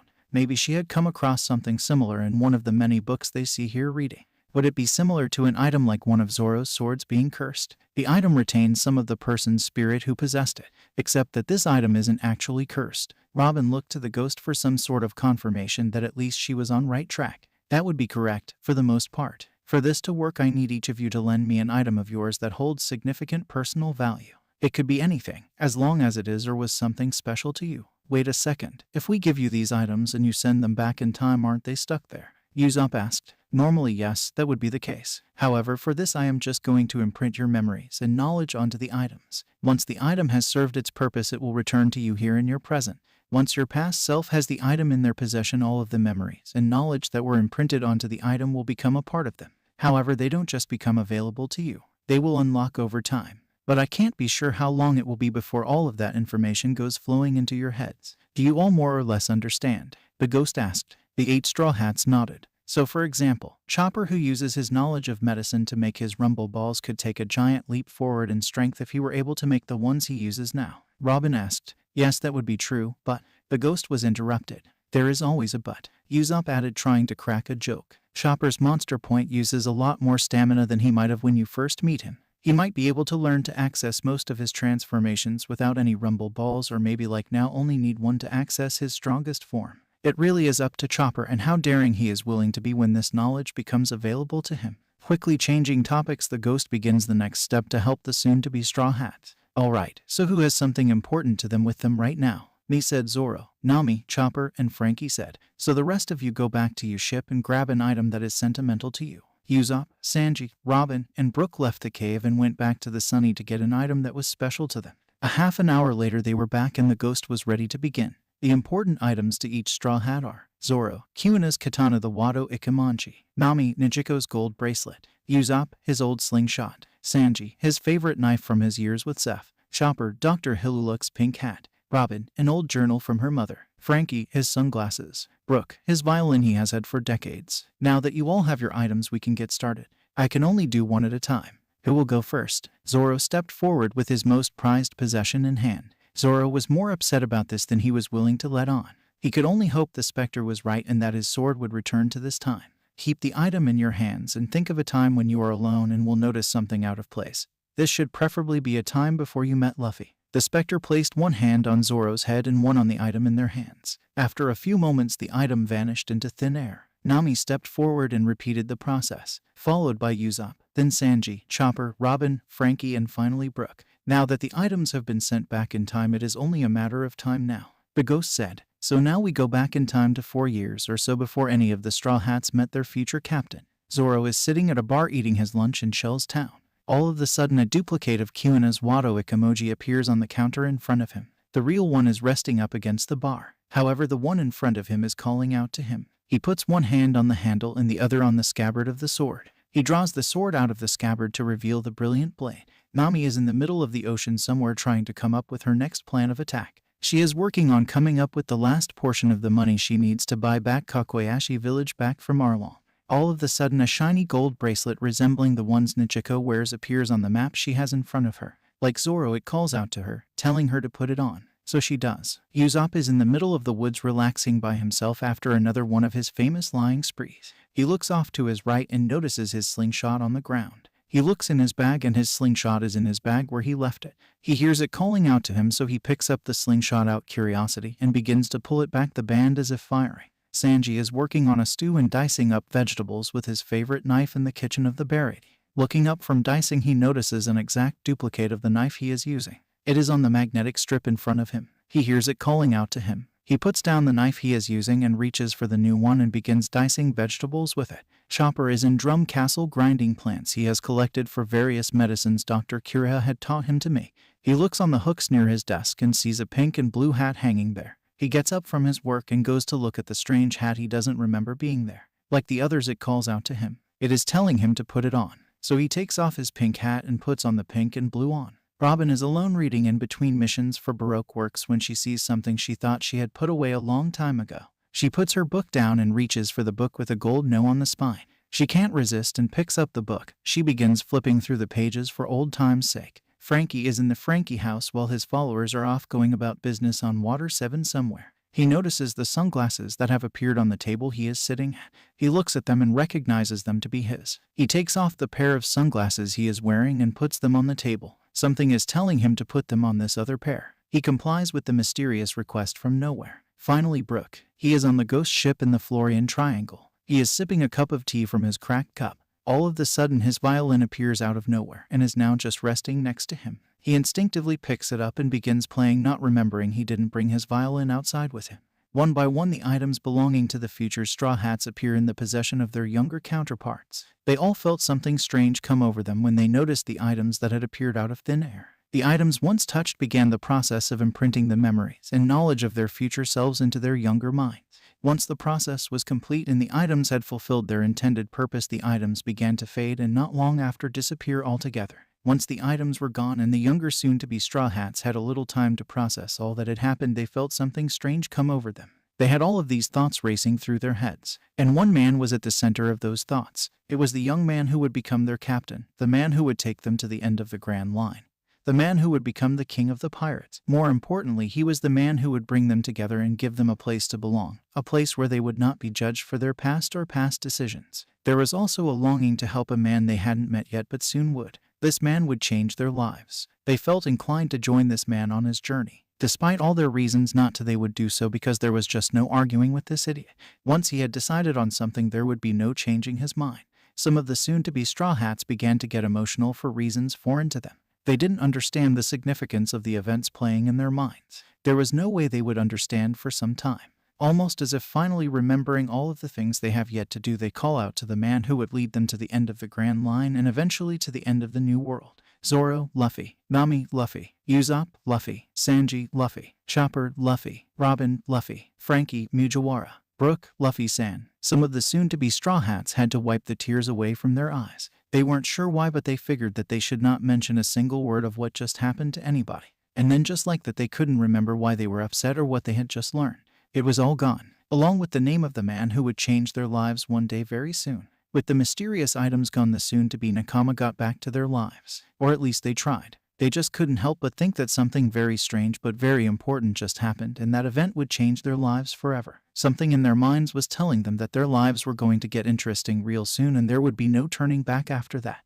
They realized that they were soon going to go on a journey of a lifetime with friends that would be the next best thing to an actual family, dysfunctional as it may be. Back in the cave on Raftel, the Straw Hats' personal items were beginning to reappear one by one. First Zoro's sword, followed by Nami's bracelet, then Usopp's slingshot, Sanji's knife, Chopper's hat, Robin's journal, Frankie's sunglasses, and finally Brook's violin. Wow, the ghost was right, our stuff came back. Nami said, I am glad to have my sword back. Zoro said. Everyone nodded, agreeing with Zoro. There would have been hell to pay if it got stuck in the past. Zoro said, I am glad that all of your items made it back safely. The ghost said, What now? Frankie asked. What now? That is a good question. The ghost asked. What do you mean? 7 Straw Hats said angrily with shark teeth, minus Robin, who was just laughing at the whole situation.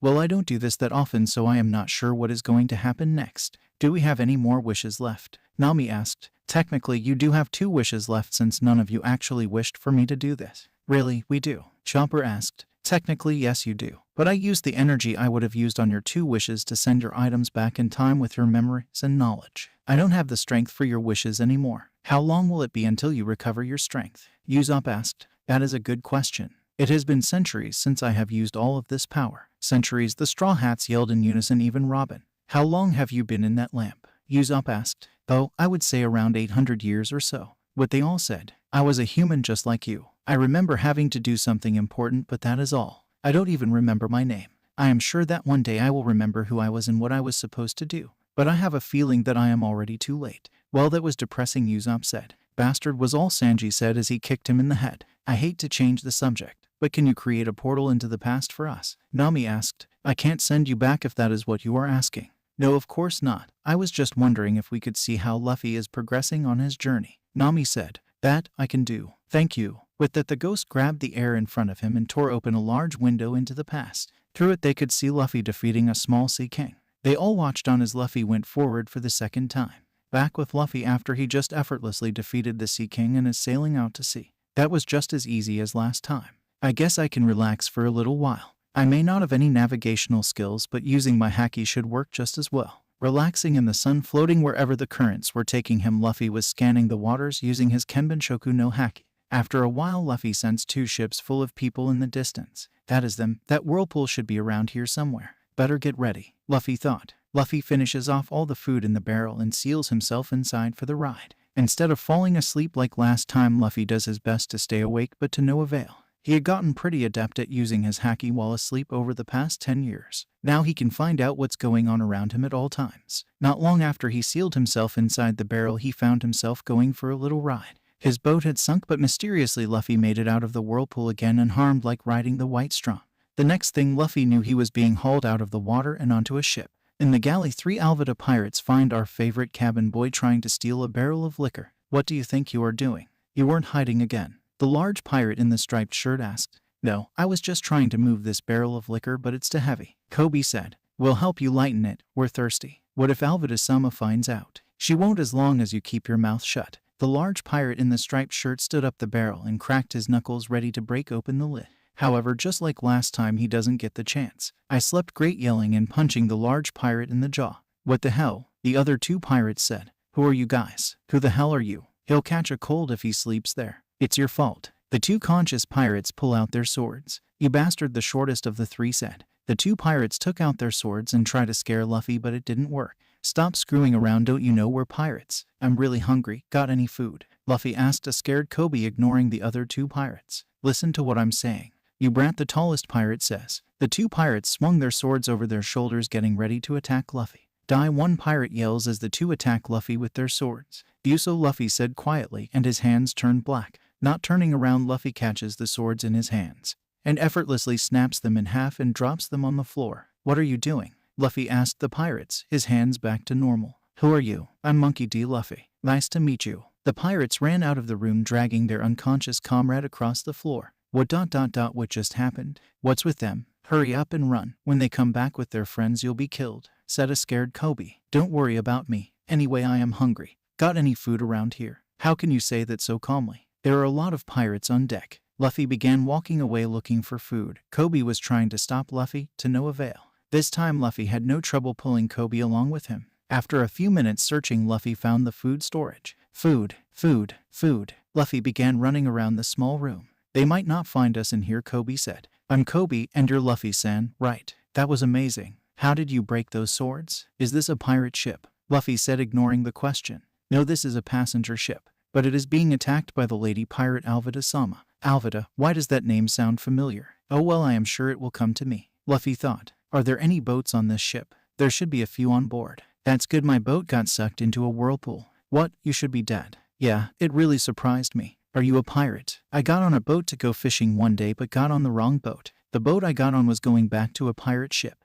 That was 2 years ago. I've been their chore boy ever since. Man, you're an idiot. Why don't you run away? I can't. I get scared just thinking about Alvida-sama finding out. Kobe, what is your dream? My dream? Yeah, my dream is to become a marine and catch bad guys like Alvida-sama. Luffy-san, what is your dream? My dream is to become king of the pirates. Pirate king. That means you are a pirate. Yeah, crew. I don't have one. Looking for them now, Luffy said, smiling. The pirate king is someone who has everything in this world. Wealth, fame, and power. That means you are looking for the One Piece. Yup, all the pirates in the world are looking for that treasure. Me too. That means you would have to stand at the top of this great pirate era. It can't be done. Impossible, impossible, impossible, impossible, impossible, impossible. Ouch, why did you hit me? Felt like it. I made a promise to the owner of this straw hat that I would gather a crew and become a great pirate. You know, Kobe, I am fighting for my dream. If I die trying to achieve my dream, I am okay with that. Are you ready to die fighting to achieve your dream? Can I do it? Can I become a Marine? It has been my dream to catch bad guys since I was a child. How should I know? I am going to do it. I am going to get out of here and catch Alvida. Almost like clockwork, the ceiling came crashing down, making a friend like this. Who are you going to catch, Kobe? You're not the pirate hunter Zoro. Who's this big fat lady? Luffy said. Brat, Alvida yelled, swinging her club at Luffy. He easily dodged. Luffy ran over to Kobe. Let's go, Luffy said, and the two of them jumped out of the hole Alvida made. Some of the pirates under Alvida's command began attacking Luffy. He knocked them out effortlessly. Luffy ran from the horde of pirates behind him. While running, he grabbed onto the mast of the ship and continued to run, arms stretching behind him. All of the pirates chasing Luffy were shocked at what they were seeing. Luffy stopped as he had run out of deck and turned around. Gamu Gamu no. Luffy jumped up a little and let himself be propelled back by his arm into all the pirates that had been chasing him. What was all Alvida could say. Luffy-san, what are you? Me. I am a rubber man, Luffy said, stretching both of his cheeks. You ate a devil fruit? Alvida asked. Yeah, I ate the Gamu Gamu no Mai. I've heard rumors but never thought they really existed. Are you a bounty hunter? Nope, I am a pirate. I think 10 people sounds good. So if you are a pirate, that means we are enemies, doesn't it? Yeah, I guess it does. You saw the power of that iron club, didn't you? This person is the most the ugliest old hag. Kobe yelled to Luffy's amusement. Alvida's crew was terrified. What did you say, brat? I'll join the Marines and fight pirates like you. Do you even know what you are saying? Yes, I do. I'll do what I want. I'm going to join the Marines and capture you. You brat, Alvida said as she began to swing her club. Well said, Luffy said, pushing Kobe out of the way. Do so, Luffy said, and his head turned black. Alvida swung the club, but Luffy didn't move from that spot. The only thing that happened was that the club broke in half on impact with Luffy's head. Didn't work. Alvida didn't say anything. She was shocked to see her club broken in half. Gamu Gamu no, Luffy said as he sent his hand flying out above the water behind him. Pistol, Luffy said as his hand came flying back to him at incredible speeds. Luffy's fist made contact with Alvida, hitting her in the gut and sending her flying out into the ocean. The pirates who had made it back to Alvida's ship could only stand their mouths open wide, shocked at what they had just seen. Give Kobe a boat, he is going to join the Marines. Yes, was all the pirates could muster. All of the sudden cannon fire could be heard nearby. Time to go, Kobe, Luffy said. I don't think those Marines will let you join right now. Okay, Kobe said as he followed Luffy to a small boat. They both got in and were then dropped into the water below. Much to Luffy's surprise, he saw one of his soon-to-be crewmates in the boat next to him. Luffy, out of instinct and not really thinking, wrapped one arm around Nami's waist, the other grabbed her treasure. He brought her over to the other boat and they got the hell out of there. Nami wasn't sure what was happening. All of a sudden, this strange boy's arm stretched and grabbed her and her treasure. There was something familiar about this young man, but she couldn't exactly figure it out. The three of them got out of there as fast as they could. A little while later, away from the Marines and pirates out in the open ocean, Luffy fell down in the boat, tired from rowing for so long. Only was it then that the three could talk. Before then, they were holding on for dear life as they were going so fast, bucking up and down with the waves. Who the hell do you think you are, grabbing a lady and scaring her half to death? Nami said, hitting Luffy in the head, leaving a large bump. Ouch, that hurt. Why did you do that? You deserved it, Nami said, sticking her tongue out at Luffy. Well, since there is no other boat nearby, I guess I am stuck with you too, Nami said angrily. So who the hell are you? Nami said, having calmed down a little. This is Kobe and my name is Monkey D. Luffy. Nice to meet you. My name is Nami. Did you say Luffy? Yeah, I did. That is my name. Why? No reason, you just remind me of someone I know, Nami said, puzzled at her own statement. Well then, introductions out of the way. Where are we going? Nami pulled out a map of the area. There should be a Marine base around here somewhere in a place called Shell's Town, Luffy said. How did you know that? Nami asked. Do you have any sort of navigational skills? Nami asked. None, Luffy said, grinning. Nami whacked him over the head again. Ouch, that hurt. Well, whatever, that is as good a place as any, I guess, Nami said. Back to the future, Straw Hats watching through the portal. Nami-san, did that happen last time? Sanji asked. No, it didn't. We both went our separate ways after landing in the water. We might have crossed paths in Shell's Town, but Luffy didn't introduce himself until we met in Orange Town when he beat up some buggy pirates who were chasing me. Remember Zoro? That's where you and Luffy beat Buggy and his crew. I was all Zoro could muster as he remembered what was going to happen next. He wasn't too happy that everyone was going to find out he was tied up.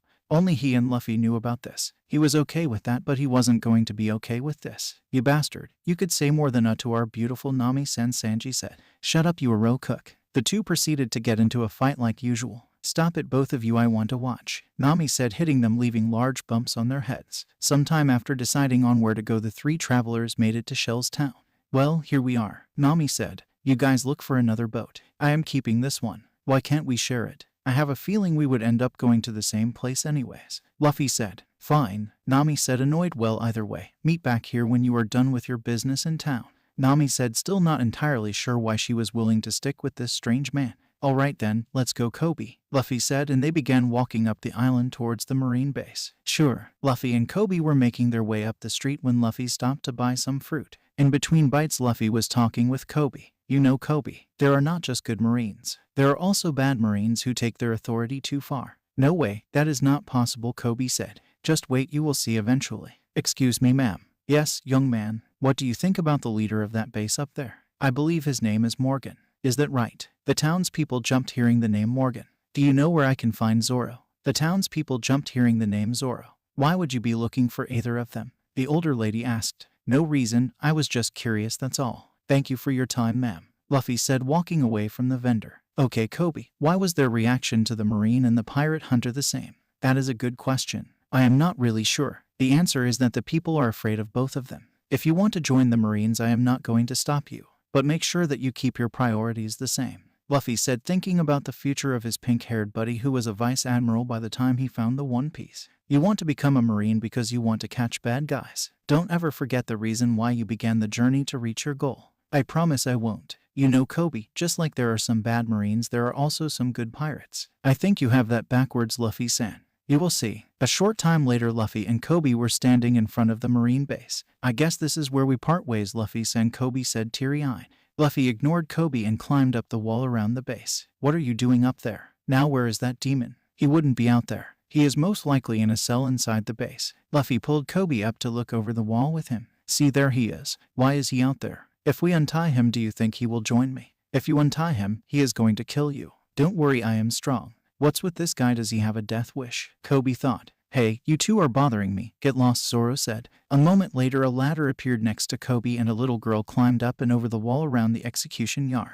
I told you get lost, little girl. But I made these rice balls for you. I'm not hungry. You're annoying. Go home. Don't make me hurt you. You shouldn't bully little kids, Zoro Helmeppo said. Oh, good, a marine. He'll get her out of there. Oh, that rice ball looks good. Don't mind if I do, Helmeppo said, grabbing one and taking a bite. That's nasty. What did you put in there? I thought they would taste better with sugar, Rika said. You're supposed to use salt. Helmeppo knocking the other rice ball out of her hands and began stomping it into the dirt. How terrible, Kobe said. Haven't you read this poster yet? Anyone who helps this criminal will be executed. Marine Captain Morgan.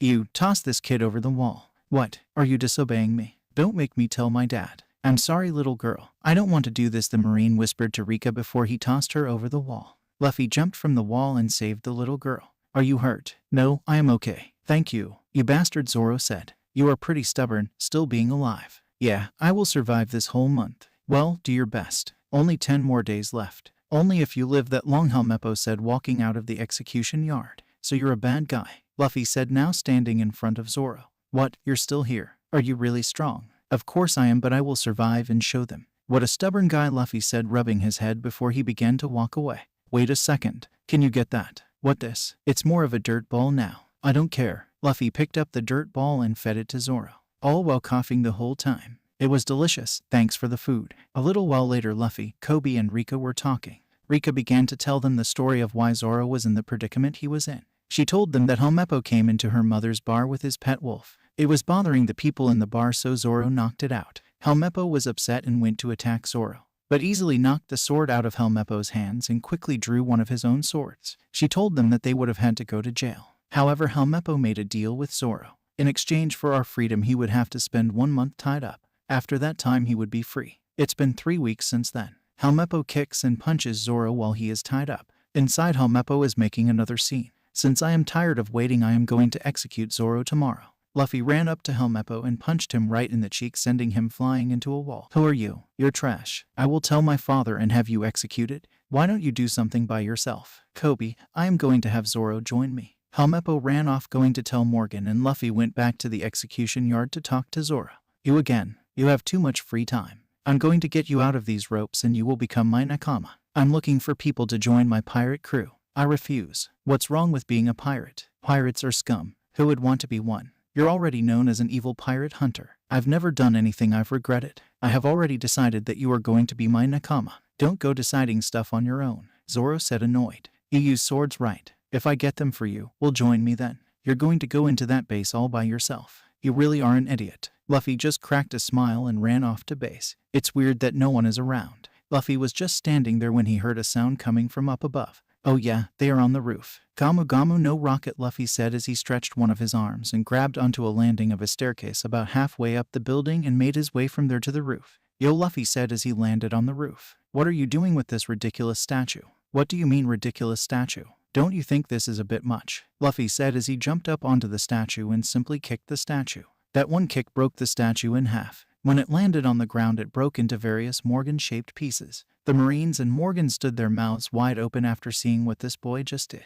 Oh yeah, I remember why I came up here. Capture him, I want him executed, Morgan said. You come with me. I need to find Zoro's swords. Luffy grabbed Helmeppo and began running around the base until they stopped in a quiet area. Where are Zoro's swords? They are in my room. We just passed it. And following that proceeded to pass out. Luffy walked into Helmeppo's and found Zoro's swords. He took some up rope and tied them together and slung them over one shoulder. Back on the ground, Kobe was trying to untie Zoro. If you do that, you will be killed, Zoro said. I can't stand by and watch these Marines anymore. Stop, I can't run away. I only have 10 more days left. Helmeppo is going to execute you tomorrow. What? Helmeppo never intended to keep his promise. That's why Luffy-san got mad and punched him. He is probably being chased by the Marines right now. I'm not telling you to become a pirate, but please help Luffy-san.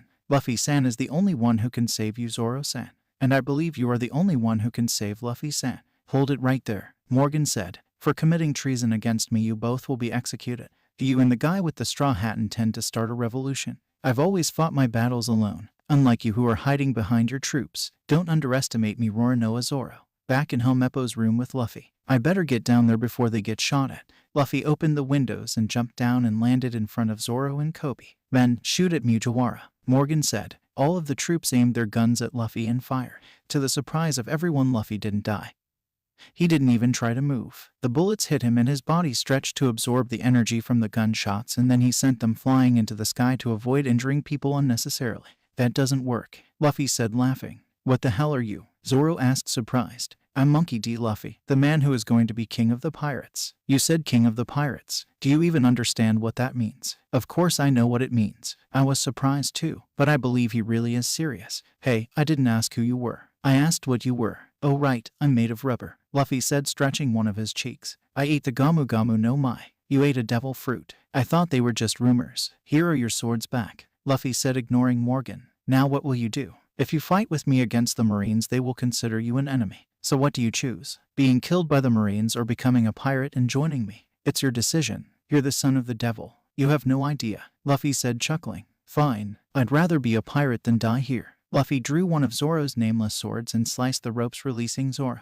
Who taught you to do that? Zoro asked. A friend gave me a few lessons a couple years ago. Here are your swords back. You are going to fight Morgan. I will take care of the small fries. What are you talking about? Just watch. This is pretty cool. Luffy just turned to face the Marines, who had not moved since Luffy sent their bullets flying into the air. Luffy put one hand on his hat and covered his eyes. While standing there, he released a concentrated blast of Haki and knocked out all of the low-ranking Marine soldiers. He was careful not to knock out Morgan. What the hell was that? Morgan said. Any clue what that was? Zoro asked Kobe. None. I have only known Luffy-san a little while. I didn't think he was that strong, Kobe said. He didn't do anything but knock them out anyway. Zoro said. What did you do to my men, Mugiwara? Me, I didn't do anything at all, Luffy said, laughing. Whatever, it makes no difference to me. I am going to make you pay for disrespecting me. Zoro, it's your turn. You can take him. Morgan ran to attack Luffy. He swung his axe hand toward Luffy but was stopped by Zoro. Zoro had stopped Morgan's axe in between his two swords. I promise to be a pirate. Opposing the Marines makes me a wanted. Me tell you one thing. I will join you, but I am doing this to make my own dream come true. Your own dream, Luffy said, fully aware of what Zoro was talking about. To become the world's greatest swordsman. He had seen Zoro's dream come to fruition once. Then he remembered something that Shanks told him when he was there to watch Zoro and Mihawk duke it out for the title of greatest swordsman. Shanks told him he used to duel with Mihawk before he lost his arm. Well, this is going to be interesting, Luffy, though not knowing how much harder this would make that duel in the next few years. Luffy just shook that thought out of his mind for now and responded to Zoro. Sounds good to me. As the Pirate King, I wouldn't expect any less from you. I don't care how I spread my name, but it will be a name that is known all around the world. Are you done talking? Morgan asked, getting annoyed. Oh yeah, I still have to deal with you, don't I? Morgan backed up and removed his axe from between Zoro's blades so they could continue the fight. He would have never told anyone, but he wasn't able to move his axe anywhere but up. Zoro got ready to attack and crossed his arms in front of his body with the blades facing out. Zoro got up and began running towards Morgan. Oni, Jiri was all Morgan heard as he didn't have time to react. Zoro moved much too fast. Morgan stood there for a few moments before he was standing there watching the whole time. Nice, Zoro. It was nothing sensu. Now to get rid of this. What are you talking about, Luffy? Luffy walked over to Morgan and picked up his right foot. It was hovering over Morgan's axe. Yusashoku Koka was all Zoro heard before he saw Luffy's foot turn black. Luffy then brought his foot down on the axe. The sharp head of the axe was now on the ground flat while the cylindrical bit was still attached to Morgan's arm. That was amazing. You have to teach me how to do that. What was that anyway? Zoro asked. That was Haki, and I will show you it to you again soon. And I will teach you once there are a few more of us. So besides me, who else have you gotten to join you? Just you so far, Luffy said, laughing. It's just the two of us, Zoro said, pointing to Luffy and then back to himself. Yeah, but there is one other person here I want to get to join. Kobe, Zoro asked. No, he is going to join the Marines. Her name is Nami and she is a navigator. Mijiwara, don't move. If you do, I will kill him. Oh yeah, I forgot about you, Luffy said, already kind of bored. Luffy-san, I don't want to interfere with your dream. I am ready to die trying to achieve my dream. Yeah, I know. You hear that? Just give up, stupid. Kobe is serious about dying for his dream. While Helmeppo was distracted, Luffy punched him and knocked him out cold. One by one the Marines began to wake up. They were still groggy, but they could see Morgan lying on the ground and their former prisoner was free and moving about. They did it. They beat Captain Morgan, one of the Marines said. Zoro noticed the Marines were up and he said, if anyone still wants to fight, come get us. The Marines looked at each other and dropped their weapons. They began celebrating the defeat of the oppressive Captain Morgan. Meanwhile, Nami was in Morgan's office. It's not in here, looking through a drawer in Morgan's desk. Where would they hide that map? Nami began looking around the room, which was when she spotted something out of place. Oh lucky, I found this safe over here. They didn't do a good job hiding the safe. Much to Nami's surprise, the safe was already open. Here it is, the map of the Grand Line. When she opened the map, she was annoyed to see that it was replaced with a useless piece of paper with the mark of Buggy the Clown on it, saying this was flashily stolen by the Buggy pirates. Why does this feel so familiar? Nami said, kind of irritated.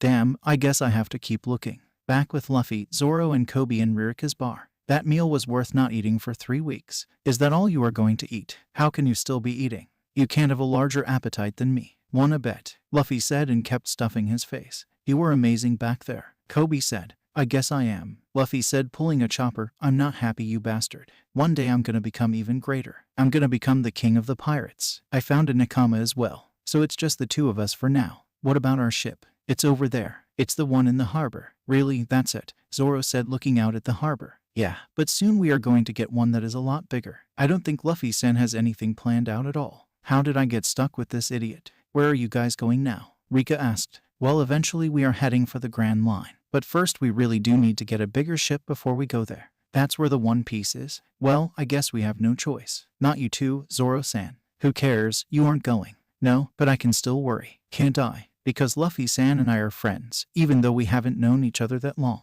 Yeah, we might be parting ways, but we'll always be friends, Luffy said, cracking a smile. Because of you two, I've learned to strive for my own goals. I'm going to make my dream come true. I'm going to become a Marine. Don't worry about us. You should take care of yourself. Even though you were a chore boy under Alvida, a pirate is a pirate in the eyes of the Marines. Don't underestimate the Marines' information gathering. If they find out, you won't be able to join. Just as Zoro finished saying that, a few Marines walked into the bar. Excuse me, is it true that you are pirates? Yeah, we are. I just found a new Nakama. We are grateful that you saved us from Morgan. But as pirates, I must ask you to leave this town at once. We will not report you to headquarters as our thanks for saving this town. The townspeople were not happy with the Marines' decision to kick out the pirates who saved the town. Well, I guess we are leaving. Thank you for the food. Luffy and Zoro were walking out the door when Commander Ripper stopped them. Isn't he a Nakama of yours? I know all about this guy. He worked on a ship for this fat lady. I think her was Albador. By now Kobe was scared but he was going to give up without a fight, so he punched Luffy in the face. This annoyed Luffy but it worked out before, so why not try again? He put on a good show by knocking Kobe around a little. That was until Ripper stepped in to stop the one-sided brawl. It's obvious that you aren't Nakama, so leave this bar. Luffy and Zoro left the bar and headed for the harbor where they found Nami waiting.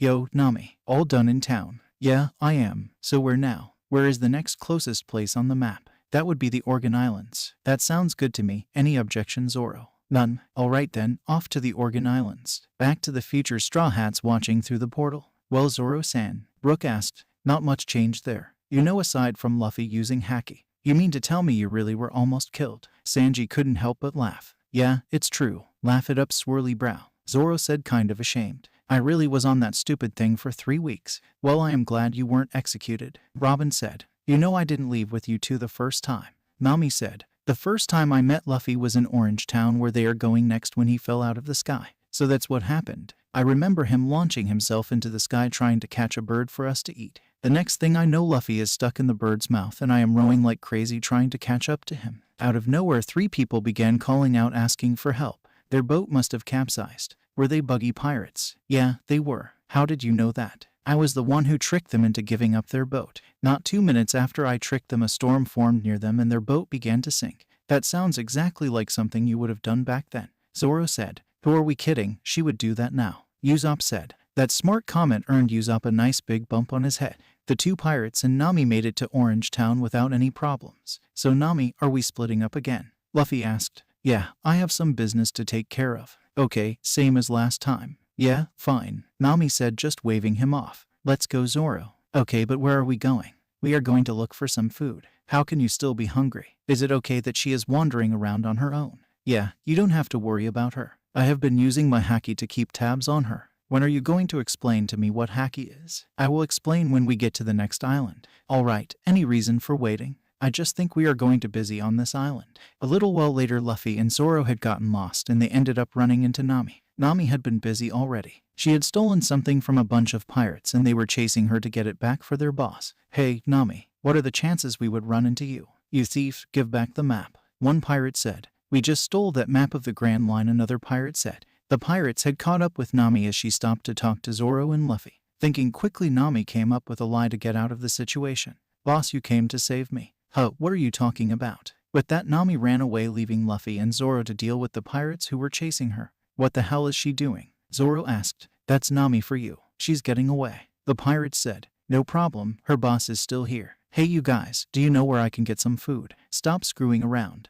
One of the pirates said as he hit Luffy and his hat went flying off his head. Don't touch my treasure was the last thing the pirates heard before he used his Haki to knock them out cold. Luffy went to pick up his hat and placed it back on his head. You did it again, Zoro said, annoyed. Warn me next time. I feel a chill run down my spine when you do that. Sorry, Zoro. You're strong, aren't you? Nami, what the hell are you doing up there? I didn't even see you hit them. I didn't hit them. What do you mean? Don't worry about it for now. Can you look and see if there is any food in that house? Well, you did save me, so I will check. Thanks, Nami. Nami went into the house to look around and after a few minutes walked out onto the porch. You're lucky there is some food in here. Inside the house after Luffy had eaten his fill. What did you do? Why were those guys chasing you? Zoro asked. I stole a map of the Grand Line. I guess they wanted it back. What do you need that map for? Zoro asked. I need it to get 100 million berry. What are you going to do with that much money? None of your business. With this map, the 100 million berry is not a dream. I should have asked earlier, but why don't you join us as our navigator? Really? Yeah,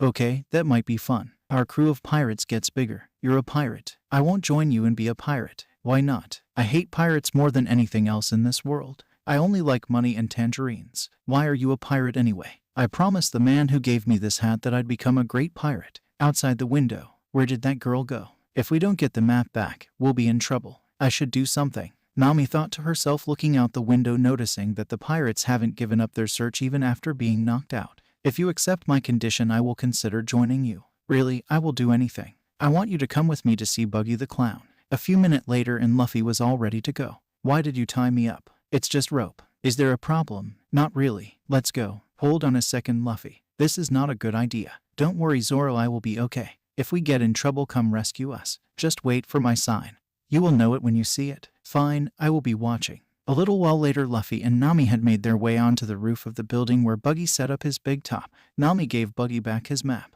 Thanks for returning my map, but what made you change your mind? I had a fight with my boss. I can't stand him anymore. Let me join your crew. What an interesting woman you are. I like you. I am in a good mood today. Okay, you can join us. My plan succeeded. I knew pirates were simple-minded. For his crimes, Luffy was put in a cage. This is ridiculous. I won't stoop to the same level as these pirates. I will never be like the pirates who took the life of the person who was most important to me. Do you think you can defy me? Buggy said, annoyed. 4 of the Buggy pirates went to attack Nami. That was when Luffy noticed that the fuse had actually been lit, most likely by another pirate, while Nami was fighting. Nami was going to fight the pirates but opted to try to stop the fuse from firing the Buggy ball. However, she had taken too long and couldn't stop the fuse from firing. Just before the cannon went off, Luffy said what were thought to be his final words. Praying before you die, kid. Buggy said in between laughing fits. No way, big nose. Karada Busashoku Koka. Luffy finished saying just after the cannon went off. The Buggy ball hit the cage and left a large cloud of smoke in its path. As the smoke was clearing, the Buggy pirates thought they could see something standing in the smoke. One last gust of wind cleared the smoke and revealed a perfectly fine Luffy. Nami, it's time to go, Luffy yelled. Nami was standing there shocked by what she had seen or hadn't seen. How did someone survive getting shot at by a cannon? When Luffy yelled to her, she didn't argue with the man. She only followed orders and ran over to him. How did you survive the Buggy ball? Buggy asked, both confused and angry that it didn't work. None of your business, big nose, Luffy said, sticking his tongue out. With that, Luffy grabbed onto Nami and jumped off the roof of the bar and landed safely on the ground. Soon they disappeared in between the buildings out of sight. During all the commotion, Luffy had signaled to Zoro to follow him. Kabaji, Moji, get out here now. Buggy yelled. What's the matter, Senchu? Kabaji asked. There is someone I want you to kill, Buggy said. The trio found themselves in front of the pet food store, and Chaochu was guarding it. I'm not in the cage this time. I will be able to protect your treasure, Luffy said, whispering to the dog. Please tell me, can you talk to animals as well? Nami asked. No, of course I can't, but I think he can understand us, Luffy said. Okay, Luffy, what did you do this time? Zoro asked. What do you mean? Nami asked curiously. This kid is a lot more powerful than we give him credit for, Zoro said. If I had to guess, right now there is not a single person in the East Blue who could defeat him, maybe even the first half of the Grand Line, Zoro said confidently, but not knowing where that information came from. No one can beat him, Nami asked. Do you really believe that? You bet I do. I bet we have only just seen the tip of the iceberg when it comes to what this kid can do. You know, you might be right, Nami said, full of hope. Not really sure why she was feeling so confident over someone she only recently met. A few minutes later, a man wearing brown armor appeared from behind a building near the pet food store. Who are you, old man? Zoro asked. I am the mayor of this town. My name is Boodle. What are you kids doing here? Boodle asked. We were just relaxing, Nami said. I don't think you should be doing that around here. Not with the Buggy pirates around. The three just looked at each other and exchanged glances of it's already too late for that. Why don't you come back with me to the camp we set up outside of town? That's all right, thanks anyway, Luffy said. What about this dog? Nami asked. Oh, Chaochu. No matter what I do, I can't get him to leave the store. Ever since his master died, he has stood guard there. I come 3 times a day to check on him and feed him. Just as he finished saying that, they heard a loud roar. What's that roar? Nami asked. That's Beast Tamer Moji, the mayor said as he ran off to hide. Luffy, Zoro, and Nami stayed behind. Are you sure you want to stay behind, Nami? Zoro asked. I want to see for myself if what you think is true or not. Zoro, while I fight, you protect her and vice versa. Whatever you say, Senchu, Zoro said, a little annoyed that he was stuck essentially babysitting. Zoro grabbed Nami by the wrist and dragged her off to hide behind a nearby building where they had a good view of what was about to happen. Hey, you don't have to protect me. You wanted to stay behind, didn't you? Luffy trusts you and I can't understand why. But if he wants me to protect you, I will do that. Back with Luffy in front of the pet food store. Who are you? Luffy asked as Beast Tamer Moji stood in front of him. I'm Beast Tamer Moji from Buggy's crew. I am here to kill you 3. Good luck with that, Luffy said. Get him, Richie, Moji said. Luffy stayed standing firm in front of the pet food store. Get out of the way, idiot, he is going to kill you, Nami said. If an explosion didn't kill him, what are the chances this guy can? Zoro asked. Luffy didn't even move as Richie the lion ran towards him. The only thing Luffy did was that he released a blast of Hayashoku Haki and Richie passed out mid-step and fell down. Moji was sent tumbling off of Richie's back. You bastard, what did you do to Richie? Zoro, what did he do to the lion? Was it the same thing he did to the 3 pirates who were chasing me? Not sure what he did. I asked him earlier. He tell me it was called Haki, but that was all he told me. That must have been how he survived the explosion. Zoro said. Have you ever heard of it? Nami asked. I haven't, but something feels oddly familiar about it. You too? What do you mean? Never mind, it's probably nothing. Who the hell are you? Moji asked, getting up after falling on the ground. My name is Monkey D. Luffy. I am the man who is going to be king of the pirates. He really believes he can do it, doesn't he? Nami said. What? Zoro replied. Become king of the pirates. Nami said. Yeah, I really think he intends to do it.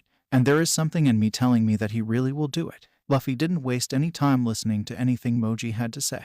Gamu Gamu no. Bazooka was the last thing Moji heard before he was sent flying into the wall of a house. Luffy had done it this time. He had protected Chaochu's treasure. You did it, Nami said, running over to him. Yeah, was there any doubt? Zoro asked, making his way over to the other two. So Luffy, what exactly are you? Nami asked. I am a rubber man. I ate the Gamu Gamu no Mai. Luffy said. I thought devil fruits were just a rumor. Nami said. Well, it looks like they are very real. Let's get out of here, Luffy said. You mean we are running? Zoro asked. No, of course not. I just don't want to accidentally destroy this dog's treasure. The trio walked up a half-dozen streets before Luffy stopped and turned 90 degrees. Zoro, I think your turn is coming up. Let's go, Nami. What? Why? We don't want to get in Zoro's way while he is fighting. Roronoa Zoro, I have come for your head, Kabaji said. Of course you have, but you are not going to succeed, Zoro said, tying his bandana around his head. Nami and Luffy were sitting off to the side against a building watching Zoro's fight. Why did you protect that store? Nami asked. Because I didn't think that Chaochu should have to lose the only thing his master left him.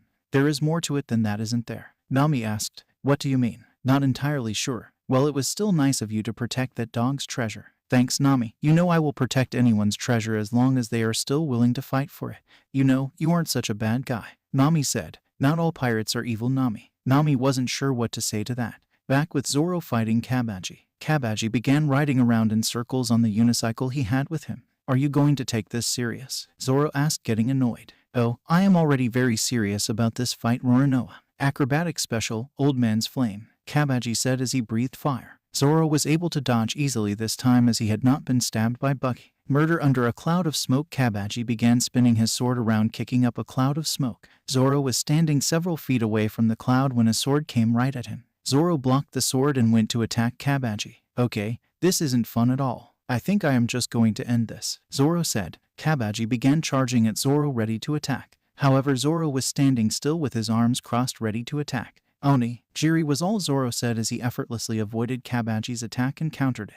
Kabaji fell to the ground with 3 slices in various directions across his chest. Very nice, Zoro, Luffy said as he and Nami walked up to Zoro. He wasn't much of a challenge, Zoro said. That was very impressive, young ones, the mayor said, having just seen the end of the fight. Oh, that was nothing, Luffy said. I can't believe it, the mayor said. What do you mean? Nami asked. Your friends here have taken care of most of this town's problems. And what have I done? I haven't done a thing to protect my treasure. Don't worry, old man, Luffy said. I won't let anything else happen to your town. I appreciate it, but I must be the one to finish Buggy. Thanks for the offer, but no. Was all the mayor could say before he passed out. Luffy ran over to catch the man before he fell over. Why did you do that? Nami asked. If he tried to attack Buggy, he would have gotten himself killed. Yeah, true. But why did you have to knock him out? He was going to follow us no matter what we said. At least I didn't hit him. Luffy cracked a smile and started laughing. Nami and Zoro only looked at each other, trying to figure out if the other knew why he was laughing. They didn't say anything, but they both felt that something like this happened before. Well, I'm going to go set him down over there. Then we are going to deal with Buggy. Fine, you do that, but I am going to go look for treasure. Alright, but stay out of sight until the fight is over. That was the plan. Zoro, let's go kick Buggy's ass. Sounds good to me. So Nami went off by herself, while Luffy and Zoro went to fight Buggy. Luffy and Zoro were walking back to where they had met Buggy. Zoro, just so you know, swords don't work on Buggy. What? How do you know that? Don't worry about how. Just remember that if you end up slicing him, he is not dead even if he is in pieces.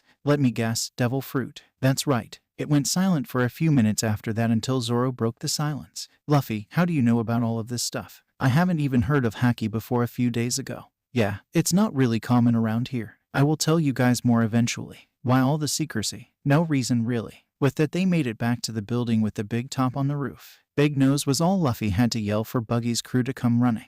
I can't believe you said that, a nameless pirate said. I can't believe you are both still alive. Buggy said. Your lackeys weren't strong enough to kill us. Zoro said. Yeah, we beat them pretty good. It's your turn to fight me, Buggy. Buggy jumped down off the roof of the building onto a lower level and finally onto the ground about 30 feet from Luffy and Zoro.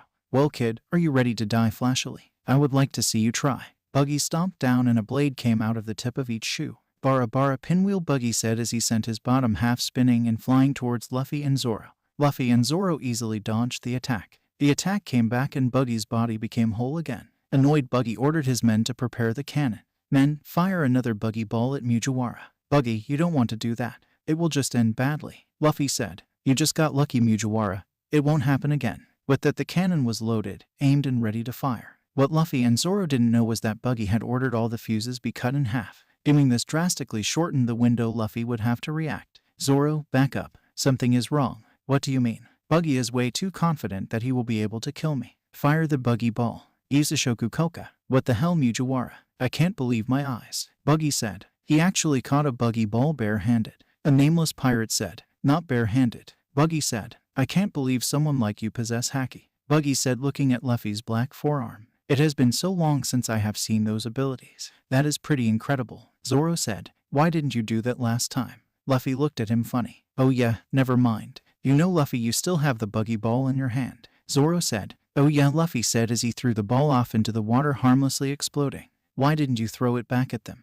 Zoro asked. I don't have to use a cannonball to beat them. You know, Zoro, I think it's time I finish this. You think you will be able to beat me? I don't think. I know I can beat you. Here second, Luffy said as he punched his right arm into the air, pumping the blood in his arm. The next thing Buggy noticed was that his arm had turned red and steam was coming off of it.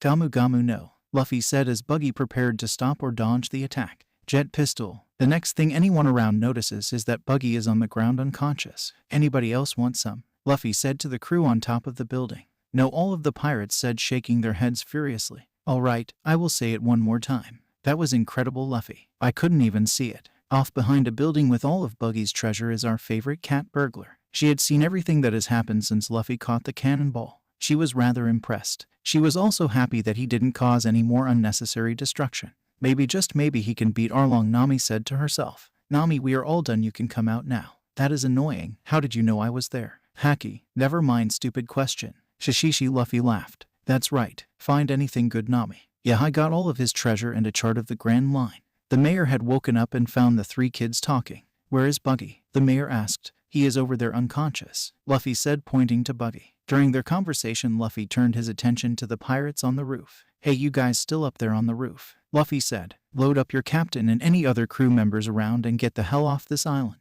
Yes, sir, the remaining Buggy pirates said in unison. What, you are just going to let them go? Nami and the mayor asked, annoyed. Yeah, they won't come back here anytime soon. Mayor, it should be safe for the villagers to come back soon, Luffy said. I don't know how to thank you for all that you have done. The mayor said. Don't worry about it. With that, the mayor walked off and went to go talk with the other villagers. Nami, why don't we put that into 2 sacks so it's easier to carry? Fine, whatever. They dumped out all the treasure, tore the sack in half and put treasure into both sacks. Now with Luffy carrying one and Nami carrying the other, they made their way to the harbor and set sail for the next island, only for Nami to realize that Luffy left half the treasure there. Luffy, you didn't forget your bag of treasure, did you? Nope, I left it there for them to rebuild their village. Nami hit him over the head, leaving a large bump. Are you sure you don't already know Haki? Luffy asked, massaging the bump on his head. No, why do you ask? Nami said. Oh, no reason, Luffy said. Back to the future, Straw Hats watching through the portal. So what changed this time? Robin asked. Wow, a lot changed, Nami said, looking to Zoro for some sort of comment.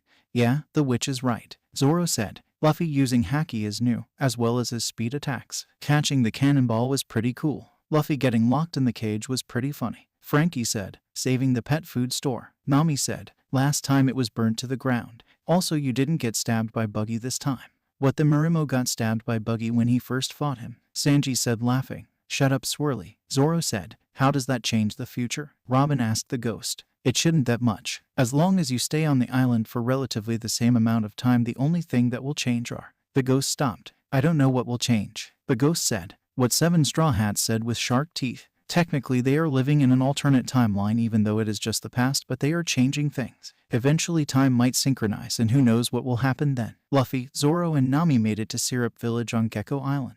You know, I think it's about time I taught you about Haki. Sounds good to me, Zoro said. I have been waiting to see this. Nami said. But before that, we have guests. Luffy said, talking about Usopp and the Usopp pirates who were hiding in the shrubs. I am the great Captain Usopp. I command 8,000 men on this island alone. Yeah, that's so cool. Luffy said, playing along. My name is Luffy. I am going to be king of the pirates. What, you're a pirate? Usopp said, shocked. Why did you tell him that? Nami said through shark teeth, hitting him on the head. If you don't leave, I will be forced to shoot, Usopp said, pulling out his slingshot. That is not used for threats, Luffy said. Now that you have taken out your weapon, are you ready to risk your life? Luffy said, glaring up at Usopp. Wow, words coming from a real pirate are much more intimidating than I thought, Usopp said, falling to the ground already defeated. All the trio on the beach could do was laugh. By this time the three little Usopp pirates had run off to hide somewhere. I borrowed that line from a pirate I know. His name is Akagami Shanks. You know Shanks? Yeah, I do. You know Usopp, I heard all about you from your dad Yasopp. You, was all Usopp could say before all that could be heard was Luffy's stomach growling. Do you know where we can get some food? Luffy said, rubbing his empty stomach. Do you only think of your stomach? Nami asked. No, of course not, Luffy said, chuckling. We can go this restaurant in town. They know me, so it will be my treat. You are going to regret that, Zoro said. In the restaurant? You mean my dad is on the same pirate ship as Shanks? Yeah, they are pretty good friends. I have seen your dad do all sort of cool things with his gun. He never missed a single shot. That sounds like my dad. Hey Usopp, do you know where we can get a boat in this village? Nami asked. Sorry, but this village is small and no one has that kind of money. What about that big mansion up on the hill over there? Listen to me, don't you go near that house. Sorry, but I just remembered I had something I had to go do. After that, Usopp left the restaurant in a hurry. Where do you think he is going? Zoro asked. My guess would be the mansion up on the hill, Luffy said. What makes you say that? Just a gut feeling. A half an hour later, Luffy had eaten enough to hold him over for a while. Around the same time, Usopp was on the branch of a tree outside of Kaya's window and he was telling her one of his famous tall tales. Around the same time, back in the restaurant, the Usopp pirates went in to find their captain. Oh, I'm stuffed, Luffy said. What happened to our captain? The three boys asked. We ate him, Zoro said evilly. The three kids fell over shocked before Nami told them what was really going on. Oh, it was all a joke, the three kids said, laughing it off. So, do you know where your captain would be around this time? Nami asked. He is probably telling Kaya one of his stories. Why don't we ask her for a ship? Luffy said. Why would she give us anything? We haven't done anything for her, Zoro said. Luffy and company left the restaurant to go ask anyway. What stood between them and asking Kaya for a favor was that there was a tall fence around the mansion.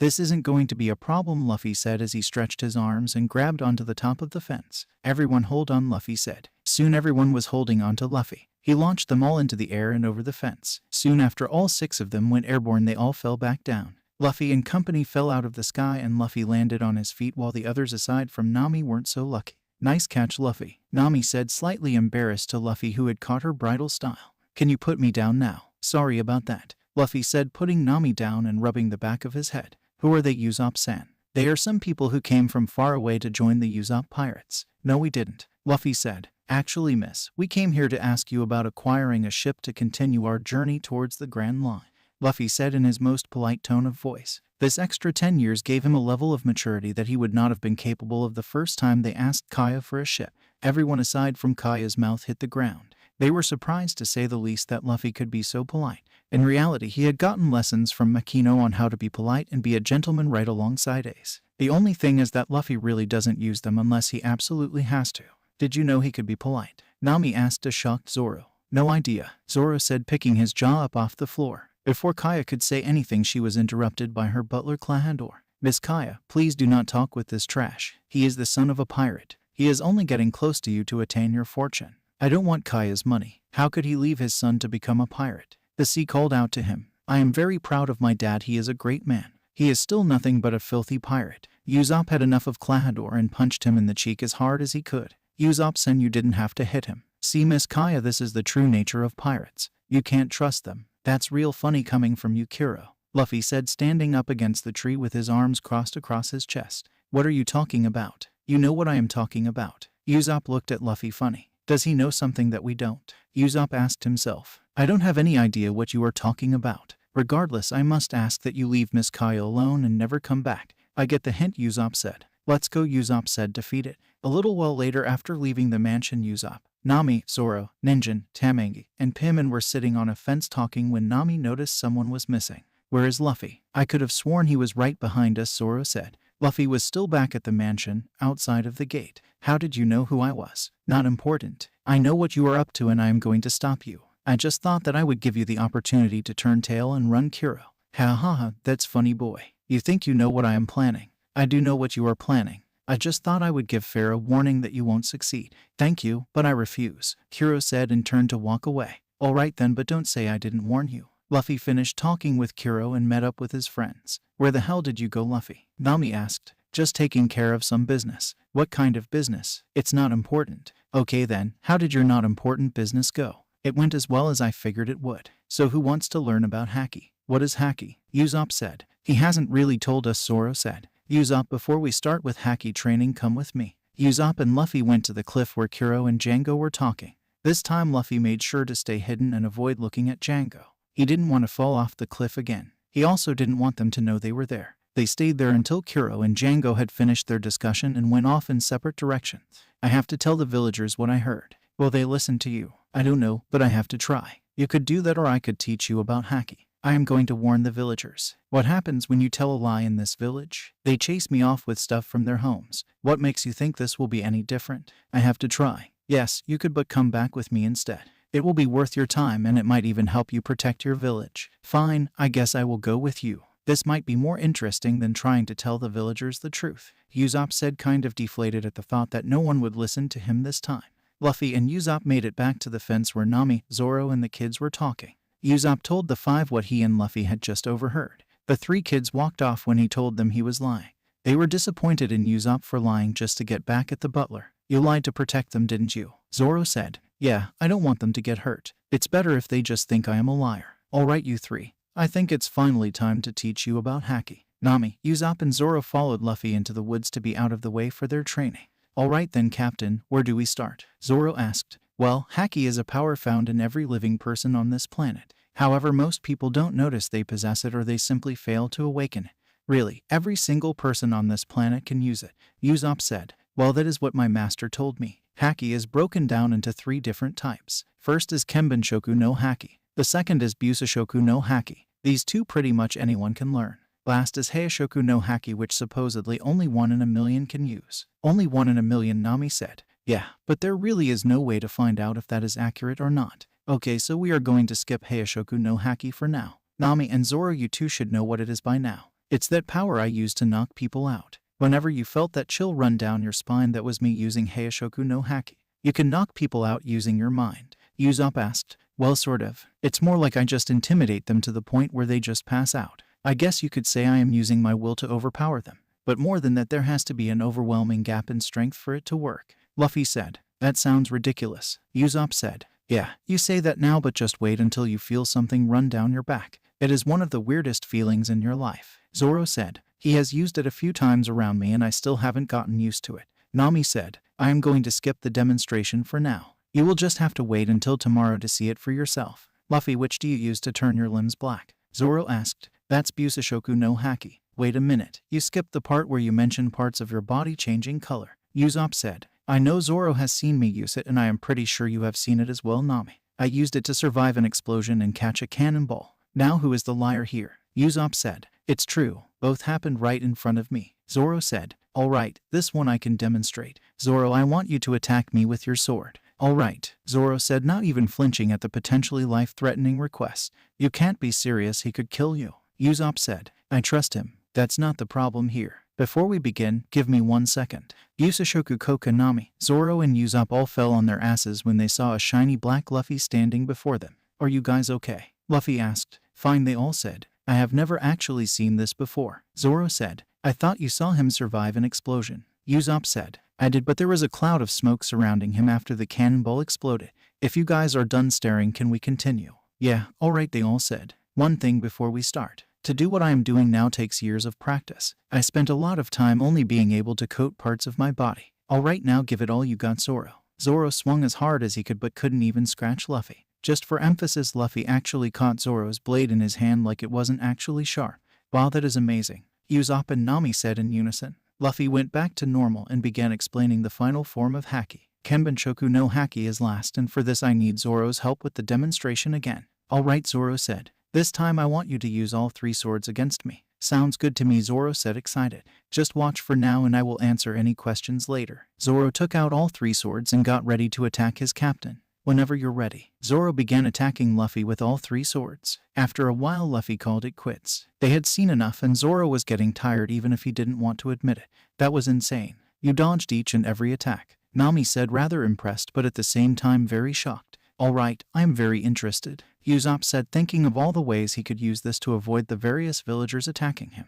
How long have you been training in the various forms of Haki? Zoro asked. Over 10 years, Luffy said. How old are you? Nami asked. 17, Luffy said. They couldn't say anything. They were just standing there stunned by what they just heard. You have been training since before you were 7 years old. That sounds about right, Luffy said. He couldn't tell them he was a time traveler, and that he had been practicing for around 13 years at this point, and to top it off that he was technically 30 years old. Well, where do we start? Zoro said. Kenbenshoku no Haki would be the most useful to learn right now, Nami said, thinking to herself that after his little display just now there would be no way he could lose to Arlong. And just thinking about that made her really happy. Sounds good to me, Luffy said, pulling 2 orange blindfolds out of his pockets. That's the same color as Buggy's jacket, Nami said. That's exactly where it's from, Luffy said with a goofy grin on his face. What are you talking about? Usopp asked. Oh, it's nothing, Luffy said. He still didn't like bragging about beating an enemy. Who wants to go first? No volunteers, Luffy said. Nami and Usopp, you are up, Luffy said. What are you going to do to us? Nami asked. Oh, I am going to swing at you with this stick, Luffy said. The hell you are, Nami said with shark teeth. What? It's either that or I throw rocks at you, Luffy said. All Zoro could do was laugh as he got evil stares from Nami and Usopp, but continued to laugh anyways. Those are some great options there, Captain, Zoro said after he finished laughing and had gotten hit by Nami. What? That was how I learned to use Haki. After that I fought every single day to hone my skills to the point they are at today, Luffy said. Usopp and Nami looked at Luffy like he was crazy. What? I don't know any other way to teach you, Luffy said. Well, alright, if this is the only way you know, Nami said. Usopp and Nami reluctantly tied their blindfolds around their heads and covered their eyes. Zoro, don't hurt him. I want them to get familiar with the idea of having something attacking them and just figuring out how to dodge. Start out telling Usopp which way you are going to swing, but don't tell him every time. If they don't get hurt a little, they will never learn, Luffy said. Sit down and we'll begin. Zoro began swinging at Usopp from various directions, sometimes telling him which way he would be attacking, others not. When he knew from which direction he would be attacked, he wasn't doing so bad. He would be in motion trying to avoid an attack, but he would still get hit. When Zoro didn't say anything, Usopp would just get hit. Nami was similar. She would do okay when she knew which direction the attack was coming from. Other times she would just get whacked in the head. Luffy and Zoro were going kind of easy on them as they weren't made out of rubber like Luffy was, or like Zoro, who was actually pretty adept at fighting. After a while, Nami and Usopp had had enough. They weren't doing great, but they each managed to avoid a few pronounced attacks. Finally, it was Zoro's turn. Usopp and Nami sat off to the side to rest while Luffy practiced with Zoro. What did you think? Usopp asked. Well, after an hour or so of practice, I would say we did terrible, Nami said. Yeah, I would agree with that, Usopp said. If we compared how we did to how Luffy did, we would get a 0, Nami said. But when I was getting whacked, I felt strange somehow, Usopp said. What do you mean? Nami asked. Kinda like I had done this before, Usopp said. What, you too? What do you think that means? No idea. While they were talking, Zoro was having a little bit better luck. Being a swordsman, he didn't have to rely on his eyes to see as much as anyone else did. He managed to dodge several of the audible attacks. He even managed to dodge a few of the silent attacks. However, like Usopp and Nami, a majority of his time was spent rubbing his head or getting up off his side. Zoro had Luffy go harder on him than he did with Nami. After a while, Zoro had to call it quits. He managed to practice for 2 hours, much to Nami and Usopp's surprise. Well then, I think that is enough for today, Luffy said. Tomorrow we have to help Usopp protect his home. We want the villagers to think tomorrow is just like any other day. Thank you, Luffy, Usopp said. Don't thank me just yet. Remember, we are only doing this because you want to protect your home, Luffy said. Still, thank you. Without you guys, I would have no chance of protecting my home or Kaya. Okay, let's go get some food and then we can go get some sleep. We've got an early morning. Luffy and company went back to the restaurant they ate at earlier and had dinner. They were talking strategy and what to expect when sunrise finally arrived. Luffy knew which side of the island the pirates would land on. He didn't tell the others how he knew. They had a strange feeling that Luffy wasn't being completely truthful about how he knew details of events yet to happen. Not getting a straight answer out of him, they shrugged it off and decided on a plan of attack. With a plan in place, the pirates went to sleep in the forest so they would be ready when the sun rose. Early the next morning, as the sun was rising, Luffy and company were waking up and they could hear voices of people yelling. They could see a pirate ship just off the coast and it was getting closer. The ship finally made its way to shore and the pirates began making their way off the ship. Are you guys ready? Luffy asked. Of course, Usopp said with his knees shaking. I'm just itching for a fight, Zoro said. Nami didn't say anything, but she nodded as she readied her bow staff. Luffy was the first to jump down from the forest about halfway up the incline. Next was Zoro, followed by Nami and Usopp bringing up the rear. The pirates stopped to see the people in front of them blocking their path. "Get the hell out of our way," a nameless pirate said. "No way, we are not letting you get to that village," Luffy said, sticking his tongue out. "Why did you stop?" Django asked, annoyed that this was delaying Kuro's plan. "Captain, they won't move." "Then attack and make them move, dumbass." "Attack," the pirates yelled and began running up the hill. "Usopp, you are a sniper, right?" "Yeah, I am." "Well, do your thing. You should be able to take some of these guys out." Usopp ran up the hill and pulled out his slingshot. He took aim at the pirates running toward the trio and began firing one round after another, hitting the pirates in the head and making them fall down. Much to his dismay, this only angered the pirates even more. "Well, he is a great shot," Zoro said. "Agreed, but his ammo is pretty ineffective," Luffy said, thinking about Usopp's weapon he uses in the new world, the Kuro Kebuto, and his pop greens. "Nami," Zoro, Luffy said. "I think it's your turn." "You want me to fight them?" "Yeah, just remember your training." "What training? All you did was hit me with a stick." "Let's go, witch." Captain's orders. This aggravated Nami more than it should have, but not having time to think about it, she let it go. Zoro and Nami ran down the hill and began attacking the pirates. They were holding off the pirates from advancing up the hill. Usopp was still providing cover fire when appropriate. Nami soon became overwhelmed by the sheer numbers attacking her. She stepped back to try and gain her footing,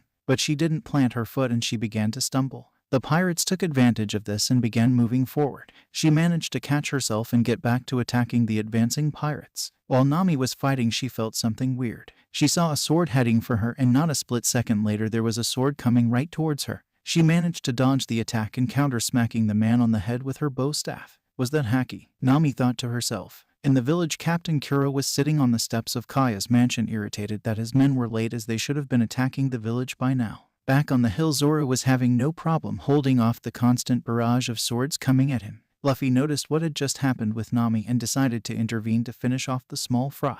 A quick concentrated blast of Heishoku Haki knocked out all the pirates minus Django and the Nyaban brothers who were still on the ship. Django stood there speechless as he felt a chill run up his spine and he saw his men fall down without even being touched. Up on the top of the incline, Usopp felt something come over him. He wasn't sure what it was, but he figured it must have been the last kind of Haki Luffy mentioned. He didn't show them while they were practicing yesterday afternoon, but based on Zoro's description and what he felt, it must have been. "You guys have a little fun?" Luffy asked in between laughing. "You bastard, I could have died," Nami said angrily. "But you didn't. You even took the first step in learning Kenbenshoku no Haki," Luffy said, smiling and thinking back to when he was training Nami in the basics. She was the 5th member of the crew to learn Haki after Usopp awakened it in Dressrosa. "I did," Nami said, confused. "Yeah, right before you dodged that sword and whacked the guy in the head. Did you feel or see something strange?" "Now that you mention it, yeah, I think I did. It was brief, but it gave me just enough time to react. You are going to need a lot more training to get better at it, but it looks like your first lesson paid off. Maybe you can try dodging rocks next time." Nami just punched him on the head for suggesting something like that. How did she already manage to do it? He thought. She did pick it up pretty fast. He wasn't sure how she had managed to do it. Maybe she was capable all along. "Did I mention that hurts, Nami? Maybe you already know Busashoku Haki. A punch shouldn't hurt me like yours do." That made Nami happy for some reason unbeknownst to her current self. Usopp ran down earlier to hear the conversation his friends were having. He finally got a chance to bring something up. "That was the how whatever Haki?" Usopp asked. "Yeah, it was," Luffy said. "Weird, wasn't it?" Zoro said. "Yeah, it was. I felt that chill you were talking about," Usopp said. By this point, Django had snapped out of his daze and had called the Nyaban brothers. "You called Captain Django?" "Zoro, don't take them lightly." "What are you talking about?" "Look at them. I know how they look. They act different from how they fight. Just don't get distracted and don't let them take your swords." "If you say so." "Butch-Eye, Sham, we have to get up this hill. I want you two to take those guys out." "That's impossible," Sham said. "Just go," Django said. Sham and Butch-Eye began running to attack Zoro. With Luffy's warning, Zoro took out his other 2 swords and got ready to face his opponents. "Cat Claws attack," the brothers said. The brothers began attacking Zoro with their claws. However, Zoro easily blocked the barrage of attacks and in no time had not only countered but beat the brothers. The Black Cat pirates were just beginning to wake up when they heard a familiar voice. "What the hell's going on?" Kuro yelled, coming up on all of his former men aside from Django down on the ground. "The sun has been up for a while now. Why hasn't everything gone according to plan?" Kuro began asking Django. "These brats got in our way," Django said. "You couldn't take care of 4 kids?" Kuro asked, agitated. One Black Cat pirate had finally woken up. He saw a tall man in a black suit with a long duffel bag and immediately became terrified. Kuro asked, getting his katana Cat Claws out of his bag. Yes, Captain Kuro, the man said, scared. What happened here? Kuro asked, agitated. I don't know. We were attacking those kids and then something happened. The next thing I knew, I was waking up on the ground along with everyone else. He was terrified, but it wasn't the kids who scared him, it was how Kuro would react. Kuro was not happy with that answer. He disappeared, and the next thing most of them noticed was that he had attacked the pirate who he had just talked to. More pirates were waking up, and Kuro asked them what happened. They shrugged their shoulders, looking at each other and back to their former captain. Not satisfied with that either, he disappeared again and began attacking his former crew indiscriminately. That was until a certain rubber pirate stopped him. At the top of the hill, the Nami, Zoro, and Usopp were talking. Wow, all of a sudden he was just gone. Usopp said, I'm not surprised by what he can do anymore. Zoro said, speak for yourself. Nami said, back near the bottom of the slope, Luffy had stopped Kuro. I'm surprised you could keep up. Kuro said, Luffy was just seething with anger at what Kuro had done. How could you do that to your nakama? Luffy yelled in Kuro's face. Some of them aren't even awake, he said, having calmed down a little. Luffy, Nami said, shocked at what he said. They are all expendable, as long as my plan succeeds. Kuro said. Luffy just punched Kuro right in the face. That hurt you, brat. Kuro began swaying back and forth and disappeared again. That's kinda similar to the Zoro, Luffy thought as he stomped his feet down and disappeared as well. In no time, Luffy had caught Kuro. How did you keep up with me? Kuro asked, surprised that anyone was as fast as he was. Before Luffy could answer, a voice was calling out to Kuro. It was Kaya. Klahadore. Kaya said. Kaya, what are you doing here? Usopp asked. Mary said that Klahadore attacked him. I had to find out for myself. Luffy had let go of Kuro and he began talking with Django about Kaya. Django, Kuro said, I want you to go make sure Kaya writes her will and leaves everything to me, her loyal and faithful butler. That one statement made Kaya fall to the ground. She was shocked to say the least. Yes, Captain, Django said. Zoro, Usopp, don't let him get near her. You don't have to tell me that. Usopp said. Nami, make sure she stays safe. Nami just nodded. She ran up to Kaya and grabbed her by the wrist and moved her away from the fighting. Django walked up the slope, but before he made it halfway up, Zoro and Usopp stopped him. Kuro disappeared again. This really isn't any fun, Luffy said. Luffy stayed in one place, but he was following Kuro's movement. Gear second. Busashoku Koko, Luffy said, punching the air to the side of him and turning his hand and forearm black. Gamu Gamu no jet pistol, Luffy said as he punched Kuro in the stomach, knocking him into the cliffside. Luffy disappeared and reappeared in front of Kuro. Luffy grabbed each of Kuro's swords and snapped them just above the connection to the glove. He then took each of the 10 blades and pushed them one by one into the rock wall. At the top of the slope, Zoro and Usopp had beaten Django. How could my plans have failed? Kuro questioned. Easy, Luffy said. You see your crew as tools. I don't care where you go after this, but you are to never come back here, Luffy said, scowling at his foe. He grabbed Kuro by the collar and threw him down to the rest of his injured crew. Luffy, Zoro, Nami, Usopp, and Kaya watched as the Black Cat pirates got on their ship and sailed away. They watched until the ship was a spot on the horizon. The 3 young Usopp pirates had been watching the whole thing from the safety of the bushes. They heard everything and saw their captain protect their village from pirates. Whoops, looks like they missed one, Luffy said, pointing to Django, who was out cold on the ground. Kaya turned to Luffy. You asked me earlier if I could get you a ship, correct? Yes, I did. I believe that there is something I can give you as thanks for protecting me and this island. Really? Luffy asked, knowing exactly what she was going to give to them. If that's the case, we can put him on our small boat and set him out on his own, Zoro said. Nami went down to the boat to grab all of her treasure. Zoro went with her, carrying Django over his shoulder. With Nami's treasure secured, Django was put in the boat and Zoro pushed it out onto the sea to drift.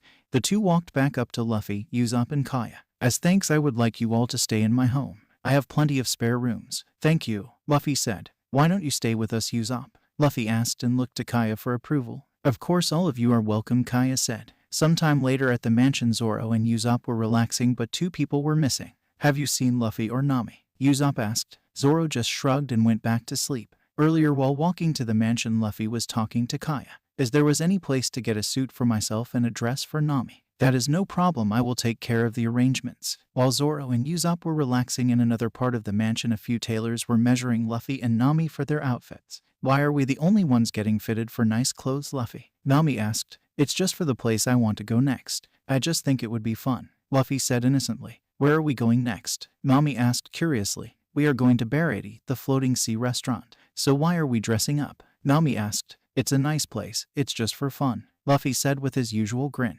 Nami wasn't going to get any more out of Luffy, so she just went along with it. They finished up and went on their way. The next morning, Luffy, Zoro, and Nami went with Kaya to go see what she was going to give them. Usopp had gone to pack his stuff for his journey out on the sea. Luffy, Zoro, Nami and Kaya made it down the shore just as Mary was dropping the anchor. "This is for us," Luffy said. Internally he was yelling. He was so excited to see an old friend again. "I am so glad to see you again, Mary," Luffy thought. "This time we are going to take better care of you. Unfortunately, I don't think you will fare well in the new world." "Yes it is, please accept it," Kaya said. "I've prepared everything that's needed to set sail aboard the ship," Kaya said to Luffy, who was looking at his favorite place to sit. "Thank you, that's really thoughtful of you," Luffy said. Zoro was looking up at the ship feeling nostalgic for a reason he truly didn't understand yet. "Oh, and your special items are in your respective rooms," Kaya said. "Thank you for taking care of that so fast," Luffy said. "You are very welcome." As Luffy, Zoro and Nami were admiring the ship, they heard someone yelling. It was Usopp rolling down the slope with his giant backpack full of stuff. Luffy and Zoro each put a foot in the air and stopped Usopp from rolling off into the water and into their new ship. "So, you really are setting out to see Usopp-san?" "Yeah, I should leave before I change my mind." "Don't try to stop me," Usopp said. "I won't stop you. I had a feeling that you would. Next time when I return to this village, I'll tell you stories about my adventures that are a lot more outrageous than my previous tall tales. I'll be looking forward to it," Kaya said. "You guys take care too. I'll see you again someday," Usopp said to Luffy and company, who had gotten on the Going Merry. "What are you talking about? Hurry up and get on," Zoro said. "We're already Nakama, aren't we?" Luffy asked. "I'm the captain," Usopp said, overly excited. "Idiot, no you're not. I'm the captain," Luffy said, laughing along with Nami and Zoro. With all 4 pirates on board, they readied the ship to set sail. At last the 4 Straw Hats left Syrup Village. Back to the future, Straw Hats watching through the portal. "So is it worth asking what was different at all?" Frankie asked, kind of bored. "Nope, not really," Usopp said. "Of course anything with Haki never happened. The ways we beat those pirates changed," Zoro said. "I'm glad we were still able to protect Kaya." "Brooke, what did you think of seeing the Going Merry?" Usopp asked. "That's right, you never actually got to meet Mary," Nami said. "No I didn't, but it was nice to finally see the ship you all told me about. It would have been nice to actually meet this ship," Brooke said. "You have met her already," Usopp said. "Mary's brave spirit lives on in the sunny." Sanji wasn't joining in on the conversation. He was on fire over off to the side by himself. "Marimo, Usopp, do you know why Luffy and Nami would go get nice clothes together?" Sanji asked, still fuming. "If I had to guess, it would be to get this reaction out of you. You always act crazy in front of pretty girls," Zoro said. "You think I am pretty," Nami said. "Don't get ahead of yourself, witch. I am just making a point," Zoro rebutted. "Don't you dare talk to Nami-san that way, shitty swordsman. Get over it, dartboard brow." After that they went into full fight mode to once again be stopped by Nami's fists. "So that was what, a week's worth of progress?" Zoro asked. "Something like that," Nami said, trying to remember the details. "I only started doing daily log entries once we were on the Merry," Nami said. "So anything before that, the exact dates get fuzzy." "But if you had to guess, Nami-san," Robin inquired. "Definitely no more than 2 weeks," Nami said, pretty sure of herself. "You know, seeing how this is from Luffy's perspective, we might finally see what happened to him during his 2 years away from us," Robin said. "Aside from his training with Rayleigh," Zoro said. "That means we will eventually see what happened to Luffy-san on Amazon Lily. Just thinking about it gives me a nosebleed even though I have no blood." "Yo ho ho ho, skull joke. That means we will see the Kaizoku Jote Boa Hancock," Sanji said with hearts in his eyes and a nosebleed. "Let's let the 2 perverts over there have their fantasies. We can only guess how strong he is now. There is no telling what he will change," Nami said. "He is likely already almost as strong, if not stronger, than he was when he disappeared earlier today," Usopp said. "He did have 10 years to improve on the skills he learned from Rayleigh during our time apart." "I would bet you are right," Zoro said. "I told him when he left not to make any drastic changes," the ghost said. Shanks's arm. "Luffy warning Ace about Blackbeard?" Nami asked the ghost. "Ace's death?" Zoro asked, knowing it was still a touchy subject even 3 years later. "The first 2 probably won't make too much of an impact on history. On the other hand, Ace's death is a pretty big part of your lives. It was the reason he decided to train for 2 years. It was so that he wouldn't lose anyone again. It was plenty of time for you all to get stronger so that you could be ready for the challenges ahead in the new world. I only can hope that Luffy understands what the repercussions might be for changing the past." The 8 Straw Hats' sweat dropped. They looked at the ghost like he was crazy. "You have to be kidding, right?" Nami said. "You should know who you are talking about." "Well, he had 10 more years to think about what he was going to do," Sanji said. "I believe he still has plenty to show us. Just wait and see," the ghost said. "Maybe all this time has actually done him some good." They all looked at him like he was crazy. "Maybe not," the ghost said, sweat dropping. The Straw Hats had defeated Captain Kuro, received a new ship as a thank you from Kaya. They left their small little rowboat behind and Usopp joined the crew. As for Nami, as far as Luffy was concerned, she was already officially a member of the crew regardless of how she acts when they get to their next destination. What do you guys think of this for our symbol? Luffy asked. You can't be serious. The trio said. We are not flying that. Zoro said. What about this? Usopp said. Who told you to make your flag? Zoro said, hitting Usopp on the head. Ouch, alright, I get it. A little while later Usopp showed them their new symbol. Now that is better, Luffy said. It was the mark that they had flown for years. The traditional skull and crossbones with the addition of Luffy's soon-to-be trademark straw hat. There was something about doing it all again that made Luffy really happy. Now Usopp, can you paint it on the sail? Luffy asked. Of course. 2 hours later Usopp had finished painting the symbol on the sail. While they were sailing, Luffy saw a familiar rock jutting out of the ocean and remembered the people who were hiding behind it. Luffy began practicing with the cannon. Unfortunately, he was still a terrible shot. Let me try, Usopp said. Usopp loaded the cannon and set the trajectory he figured he would need to actually hit the rock. He lit the fuse and much to his own surprise he hit his target. Sugoi, Luffy said, amazed that Usopp hit it but also glad even now he was an amazing shot. 20 minutes later the crew was inside the cabin talking about their next move when someone started breaking barrels and making a lot of noise on deck. Come out, you pirates, the person said. I'll go check it out, Luffy said, getting up from his seat and making his way out the door. Who are you? It doesn't matter who I am. How many are there? Zoro asked to Nami and Usopp, who were looking out the window of the kitchen door. Only one, Nami said. Then leave it to him, Zoro said, going back to his nap. I've killed a countless number of pirates. I can't forgive a no-name pirate like you who dares to try and kill my partner. That voice, Zoro said, getting up to go check it out. Partner, I don't know what's going on, Luffy said, completely aware of what was happening.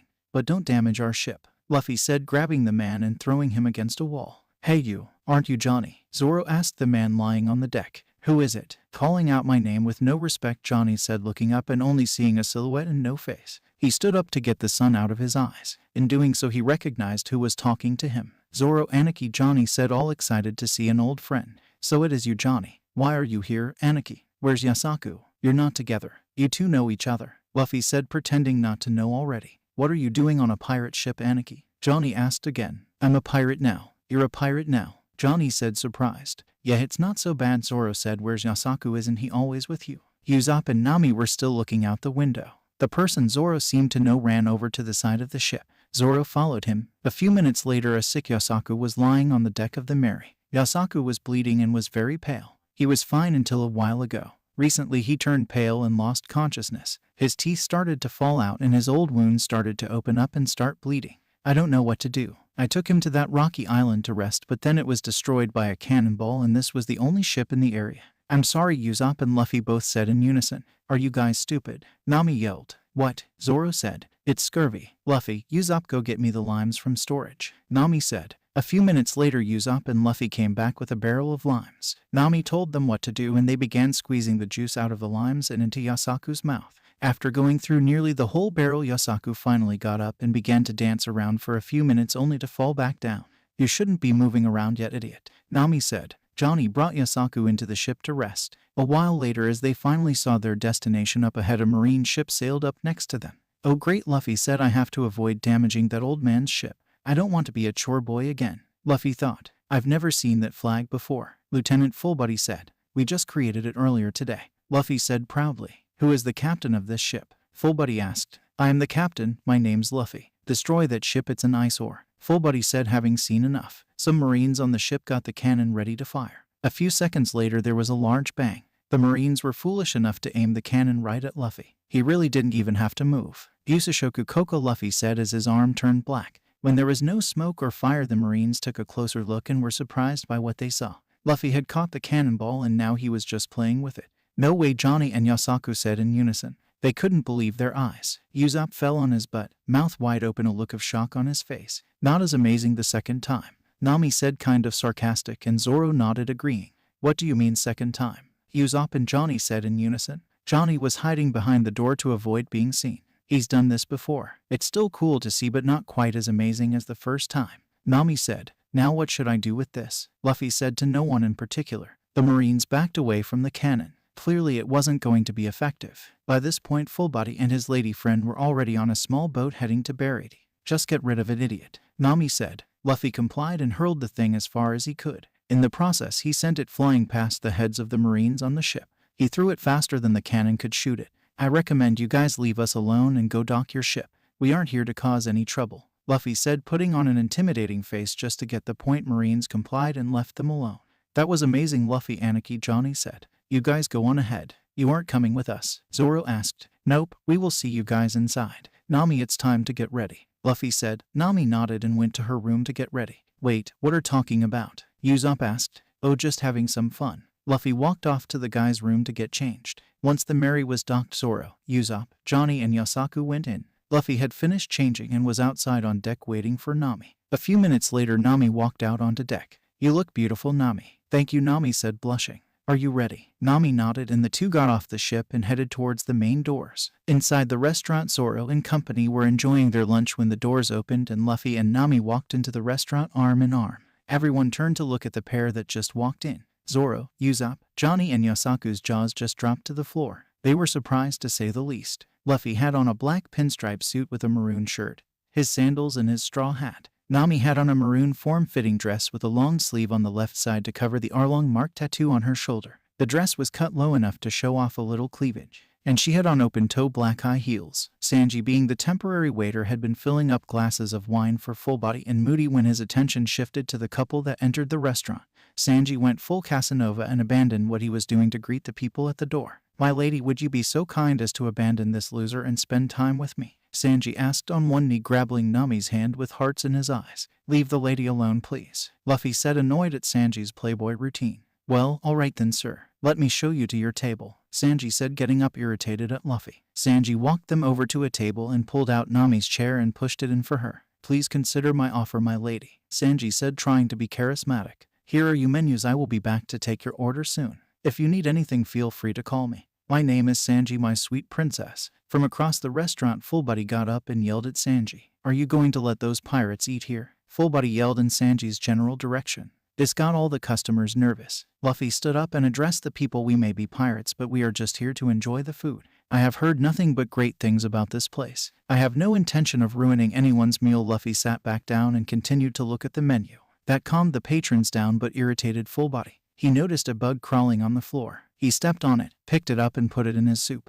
Waiter, Fullbody said. Sanji walked over to the couple. I'm not a damn waiter, Sanji said, eyebrow twitching. There is a bug in my soup. How can you serve this to a paying customer? Did you try scooping it out? Sanji asked. That annoyed Fullbody. He stood up and smashed the table with his arm. Do you know who I am? I can have this restaurant shut down. How dare you waste food? Sanji said, really pissed off. Kinkajor, Sanji said as he kicked Fullbody in the ribs, causing him to bend over holding his stomach. Sanji then kicked him in the back of the head, causing him to fall down over the broken table. What do you think you are doing to our customer, Sanji? Patty asked. Shut up, you bastard. He destroyed a table and, more importantly, he ruined perfectly good food. Sanji, you shouldn't do that to our customers, Zeph said, walking down the spiral staircase in the middle of the restaurant. What are talking about, old man? You know he deserved it, Sanji said. Just because I said you shouldn't do that doesn't mean that I don't agree with your actions. Before Sanji could get in another word, a Marine walked into the restaurant holding his side. Lieutenant Fullbody, the Krieg pirate, escaped. Fullbody got up. He had a look of terror and shock on his face. The Krieg pirate, many of the customers whispered. They are supposed to be the strongest in the East Blue. Other customers whispered. How did he get away? We haven't fed him for 3 days. He shouldn't have the strength to move around, let alone fight his way out of a cell. Before the Marine could say anything else, he was shot in the back and fell down. Jin walked into the restaurant like nothing happened. He walked over to a table, sat down and put his feet up. Give me some food, Jin demanded. Do you have any money? Patty asked. Jin didn't say anything. He just pointed a gun at Patty's head. So you don't have any money, Patty said. Jin didn't move a muscle. Patty responded by cracking Jin over the head with his huge forearms, destroying a perfectly good chair in the process. If you can't pay, you are not a customer, Patty said, standing over Jin. Jin's stomach grumbled. Sanji walked up the stairs to the kitchen and started cooking. Patty continued to beat on a pretty much defenseless Jin. That was until Patty curtsied to the customers, telling them they could get back to their meals in peace. Patty picked up Jin and took him out the back door of the restaurant.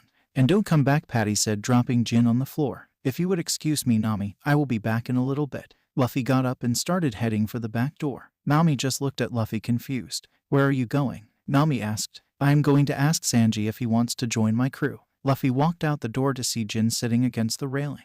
Not saying anything, Luffy sat on the railing near Jin. A few moments later, Sanji walked out with a plate of food and a glass of water. Here you go, Sanji said. I don't want it, Jin said, but his stomach betrayed him. Just eat it, Sanji said. Anyone who is hungry is a customer to me. Jin swallowed his pride and reluctantly began to eat the meal that was prepared for him. This is delicious, Jin said. I am glad you're enjoying it. You, what are you doing here? Sanji said, finally acknowledging Luffy's presence. I am here to talk to you, Luffy said with his trademark grin. Why would you want to talk to me? You are here with a beautiful lady, you bastard. Luffy could only laugh. You're right, she is beautiful. But I came to talk to you. I want you to join my crew. You're really a pirate. Yeah, I want you to be the cook on my ship. I refuse. I refuse your refusal, Luffy said, pouting.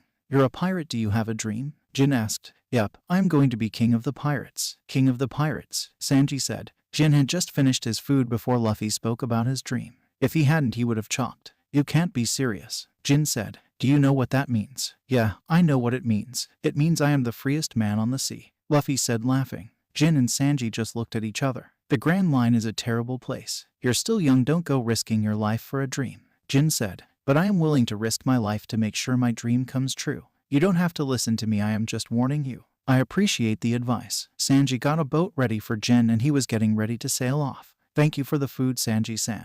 Glad you enjoyed it. Would it be okay if I came back sometime? Of course, whenever you want. Zeph walked outside to find Jin and Sanji talking. Sanji, what do you think you are doing? Zeph asked from the second floor. I'm sorry, Sanji-san.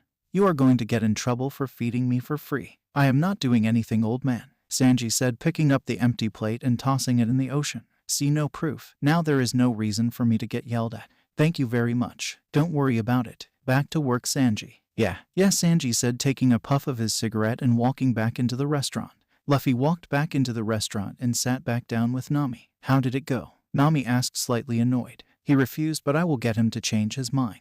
Why do you want him to join? He reminds me of an old friend. After that short talk about business, Luffy and Nami had a nice lunch, cracking jokes about the members of the crew and about the blonde-haired chef. They paid for their lunch and walked out of the restaurant to the Mary. So how did your date go? Zoro asked, teasing Luffy and Nami. It wasn't a date, Nami said, blushing. It looks like it was a date, Zoro said. You two look like you were having fun, Usopp added. Nami punched Zoro and Usopp on the head, leaving large bumps. She huffed and began walking away to her room to go change. So, Captain, how long do we have to stay here? Zoro asked. I want to stay for 4 days or so. 4 days? Really? There is nothing to do here. Don't worry, it will be worth it. If you say so. Luffy walked off to change back into his regular clothes. An uneventful 3 days passed. They all tried their hand at cooking. No one but Nami had any real skill. She charged them to have her cook for them. She wanted more than they paid at Barati's, so they ended up eating there. On the 4th day it was foggy out and no one could see very far out onto the ocean. But while they were having lunch, Luffy could sense the Krieg pirates and remembered the beat-up galleon that was coming closer.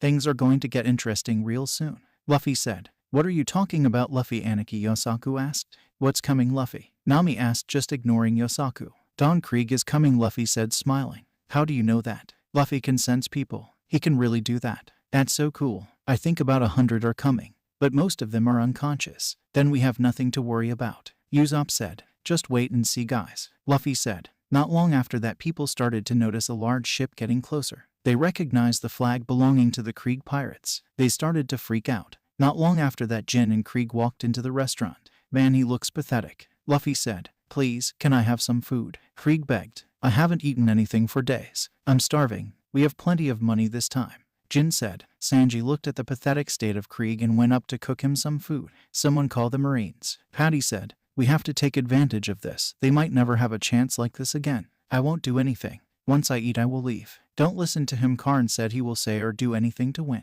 Sanji made his way back down the stairs and in the process kicked Patty in the face, sending him over the railing and onto the floor below. Sanji put a large bowl of food and a bottle of sake down in front of Krieg.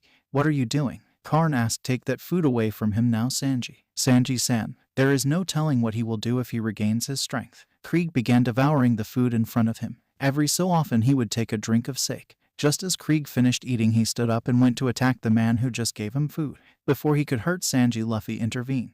What do you think you are doing, you bastard? How dare you attack the man who essentially saved your life? Everyone in the restaurant stood there with their mouths wide open. They couldn't believe what they had just heard. In fact, they didn't know what they had just seen. 1 second the boy in the straw hat was sitting with his friends enjoying a nice meal. The next he is stopping Krieg from attacking Sanji. How did you do that? Sanji asked. I am just really fast, Luffy said, grinning. I am sorry, but it would be good if all customers would be so kind as to leave the restaurant before things get really ugly, Luffy said, not looking away from Krieg. All of the patrons nodded and got out of the restaurant as fast as they could. How did you do that, boy? Easy, I am stronger and faster than you, Luffy said. There is no one stronger than me. I am the ruler of the East Blue. Krieg tried to remove his arm from Luffy's grasp, but he couldn't.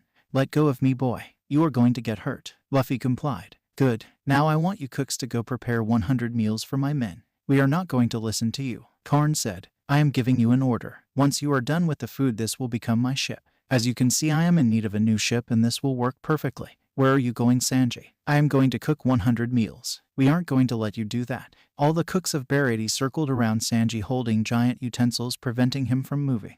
If you want to stop me, go ahead. It's too much of a pain to think about what they might do after they are fed. I am a cook. When people are hungry, I feed them. Patty had heard enough and knocked Sanji to the ground. I will protect this ship. What can one man do to all of us? Pirates come to this restaurant every day. I'm always prepared for a fight. Patty took out his lobster bazooka, aimed it at Krieg and fired. To everyone's surprise, Don Krieg survived the attack. Only his shirt and jacket were destroyed, leaving behind his golden Woot's steel armor. This dessert is terrible, Krieg said as a dozen guns appeared out of his armor. Krieg began shooting at all of the cooks in Barady. All of the cooks screamed in terror as he began firing. Dear second Buso, Coco, Luffy said in quick succession and disappeared. Finally, Krieg stopped firing, only to be shocked at the outcome. Not a single chef had been hit. Luffy appeared in between Krieg and the cooks. Is that all you got? Luffy said with black Haki-coated forearms and emitting steam from his legs. Luffy emptied both of his hands. Everyone was stunned at what fell out. It was every single bullet Krieg had fired. What the hell are you? I am a rubber man. I ate the Gamu Gamu no Mai. The smoke dissipated and his black fists vanished.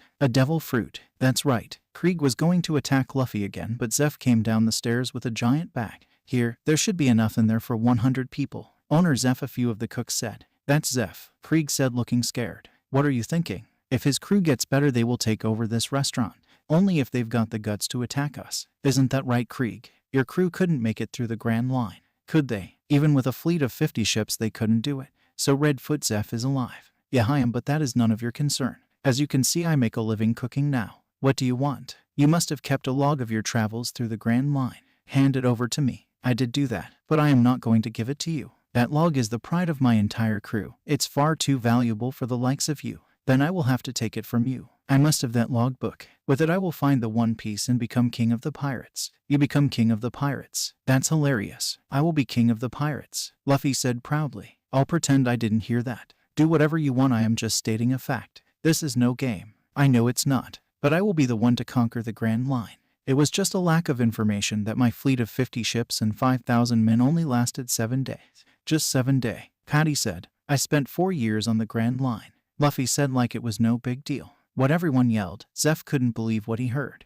You are lying, kid. There is no way you could have lasted that long. Krieg said. I don't care what you think, but it is the truth. I've had enough. I am going to bring this food to my men. When I get back, you better be ready to turn this ship over to me as well as that logbook. Krieg grabbed the bag of food and walked out of the restaurant. With Krieg out of the room, all attention turned to Luffy. Kid, did you really spend 4 years on the Grand Line? I don't lie, Luffy said, grinning. Jin, you said that you knew nothing about the Grand Line, right? But you've been there. What happened? I am not sure what happened. On our 7th day in the Grand Line, something happened that I still can't explain.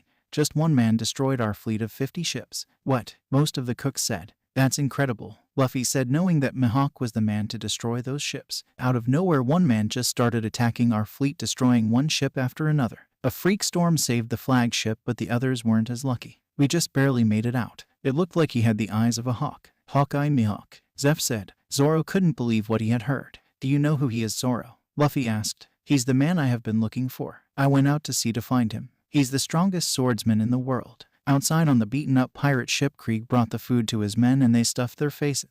Krieg told them they were going to take over the restaurant and they were going back to the Grand Line. The pirates were initially hesitant, but after one of their crewmates was shot for voicing a concern about going back, they fell into line. Krieg ordered his men to attack and take over the ship. They were making their way down from the deck of the beaten-up ship when something happened. The ship was cut in 3. Everyone in the restaurant ran out to look at what was going on. Nami, Usopp, Johnny, and Yasaku were shocked to say the least. Don Krieg, it's the man who destroyed our fleet. A pirate said. We're doomed. Another pirate said. It doesn't look like he is armed with anything special. A cook said. His weapon is on his back. Zeph said. He destroyed that huge galleon with a sword. He's the swordsman who stands above all of the world's swordsmen. Zeph said. I can't believe I get to challenge him so soon. Zoro said. Why did you do this? A pirate asked. To kill time, Mihawk said. A pirate took out 2 guns and shot at Mihawk. What? He redirected the bullets with just his sword. Zoro said, that's ridiculous. I've never seen someone so graceful with a sword. A sword with strength alone is not powerful. Hawkeye said, this ship was cut apart with that sword. Of course, it's clear now. You're the strongest. I've been sailing the seas to face you. Zoro said, tying his bandana around his head. What's your goal? To be the best. Fool, you have time to spare, don't you? Let's duel. Duel's such a pitiful weakling. If you really were a fine swordsman, you would be able to tell the difference in our strength without even drawing a blade. Challenging me, you have to be brave, or simply reckless. This is for my dream and for a promise to my friend. Mihawk took off his necklace to reveal a small blade hidden in a cross. What's the meaning of this? Though you've earned a name for yourself as swordsman, this is still the East Blue. It is the weakest of the 4 seas, and this is the smallest blade that I have. Quit mocking me. Just don't regret it when you die. You're but someone who's yet to experience the real world. Oni.giri. Zoro said, but his attack was stopped dead in its tracks. What's going on? I can't move. This technique has never failed me before, but now he is stopping me with a toy. Is he really that much stronger than me? I can't be this far away. Zoro began attacking with all he had, but Mihawk deflected or avoided every attack. Such untapped potential. Just with that little thing, he's taking on all 3 of Zoro's swords. A Krieg pirate said, shocked. I didn't come all this way to lose to a toy. If I could just defeat this man. Zoro tried attacking but missed and fell down, breathing hard. What is your goal? Why do you seek power, you weakling? Johnny and Yosaku had heard enough and tried to attack Mihawk but didn't make it very far. Luffy grabbed the collars of their shirts and pulled them back. Don't interfere, Luffy said. How can you watch this, Luffy? Nami asked. Zoro needs this. He needs to learn that he has got a long way to go. How can you say that? Nami asked. Just look, Mihawk is toying with him. I know it's painful to watch. I'm not enjoying this, but it has to happen. I still don't understand, but if you say so. How can you say that, Luffy? Anarchy. What would Zoro say if he found out you two tried to interrupt his duel? Johnny and Yosaku looked at each other and said he would be pissed. Exactly. Now sit here and be patient. I can't afford to lose, Zoro said, getting back up. Tora.gori, Zoro said, setting up and trying to attack Mihawk, only to be stabbed in the chest. You wish to have this go through your heart. Why don't you step back? I don't know. I'm not sure why myself. But if I were to take even one step back, I believe that all of those important promises till now will all go to waste and I'll never be able to challenge you ever again. Yes, that's called losing. That's why I can't step back, even if it means death. Death would be better. What strong will, Mihawk thought, preferring death over defeat. Mihawk took his toy-like dagger out of Zoro's chest. Kid, what is your name? Buranoa Zoro, he said, getting into a stance for one final attack. I'll remember it. It's been a while since I've seen such a strong will. As a gesture to a fellow swordsman, I shall use my black sword Yoru, the most powerful sword in the world, to end this. I appreciate your offer. This is my last chance. World's strongest. Or death. Santoryu Ogi, Zoro said as he began spinning his swords. Sans and Sekai, Zoro said, trying to attack only to have 2 of his swords break apart. I lost. Losing wasn't something I'd ever imagined possible, Zoro said, resheathing Wado Ikamanchi. So this is the level that I am going to have to reach to be the greatest swordsman in the world. What now? Mihawk said as Zoro stood up and turned to face him and held his arms out. A scar on a swordsman's back is shameful. Well said, Mihawk said as he cut Zoro from his left shoulder to his right hip. Zoro, Luffy, use up, Nami, Johnny and Yosaku yelled. Don't rush your death, young one. Okay, sadly the chapter is over. And if you enjoyed the video, just leave a like and subscribe with post notification. So when the next chapter is ready, you will be notified. Okay, see you in the next video. Bye.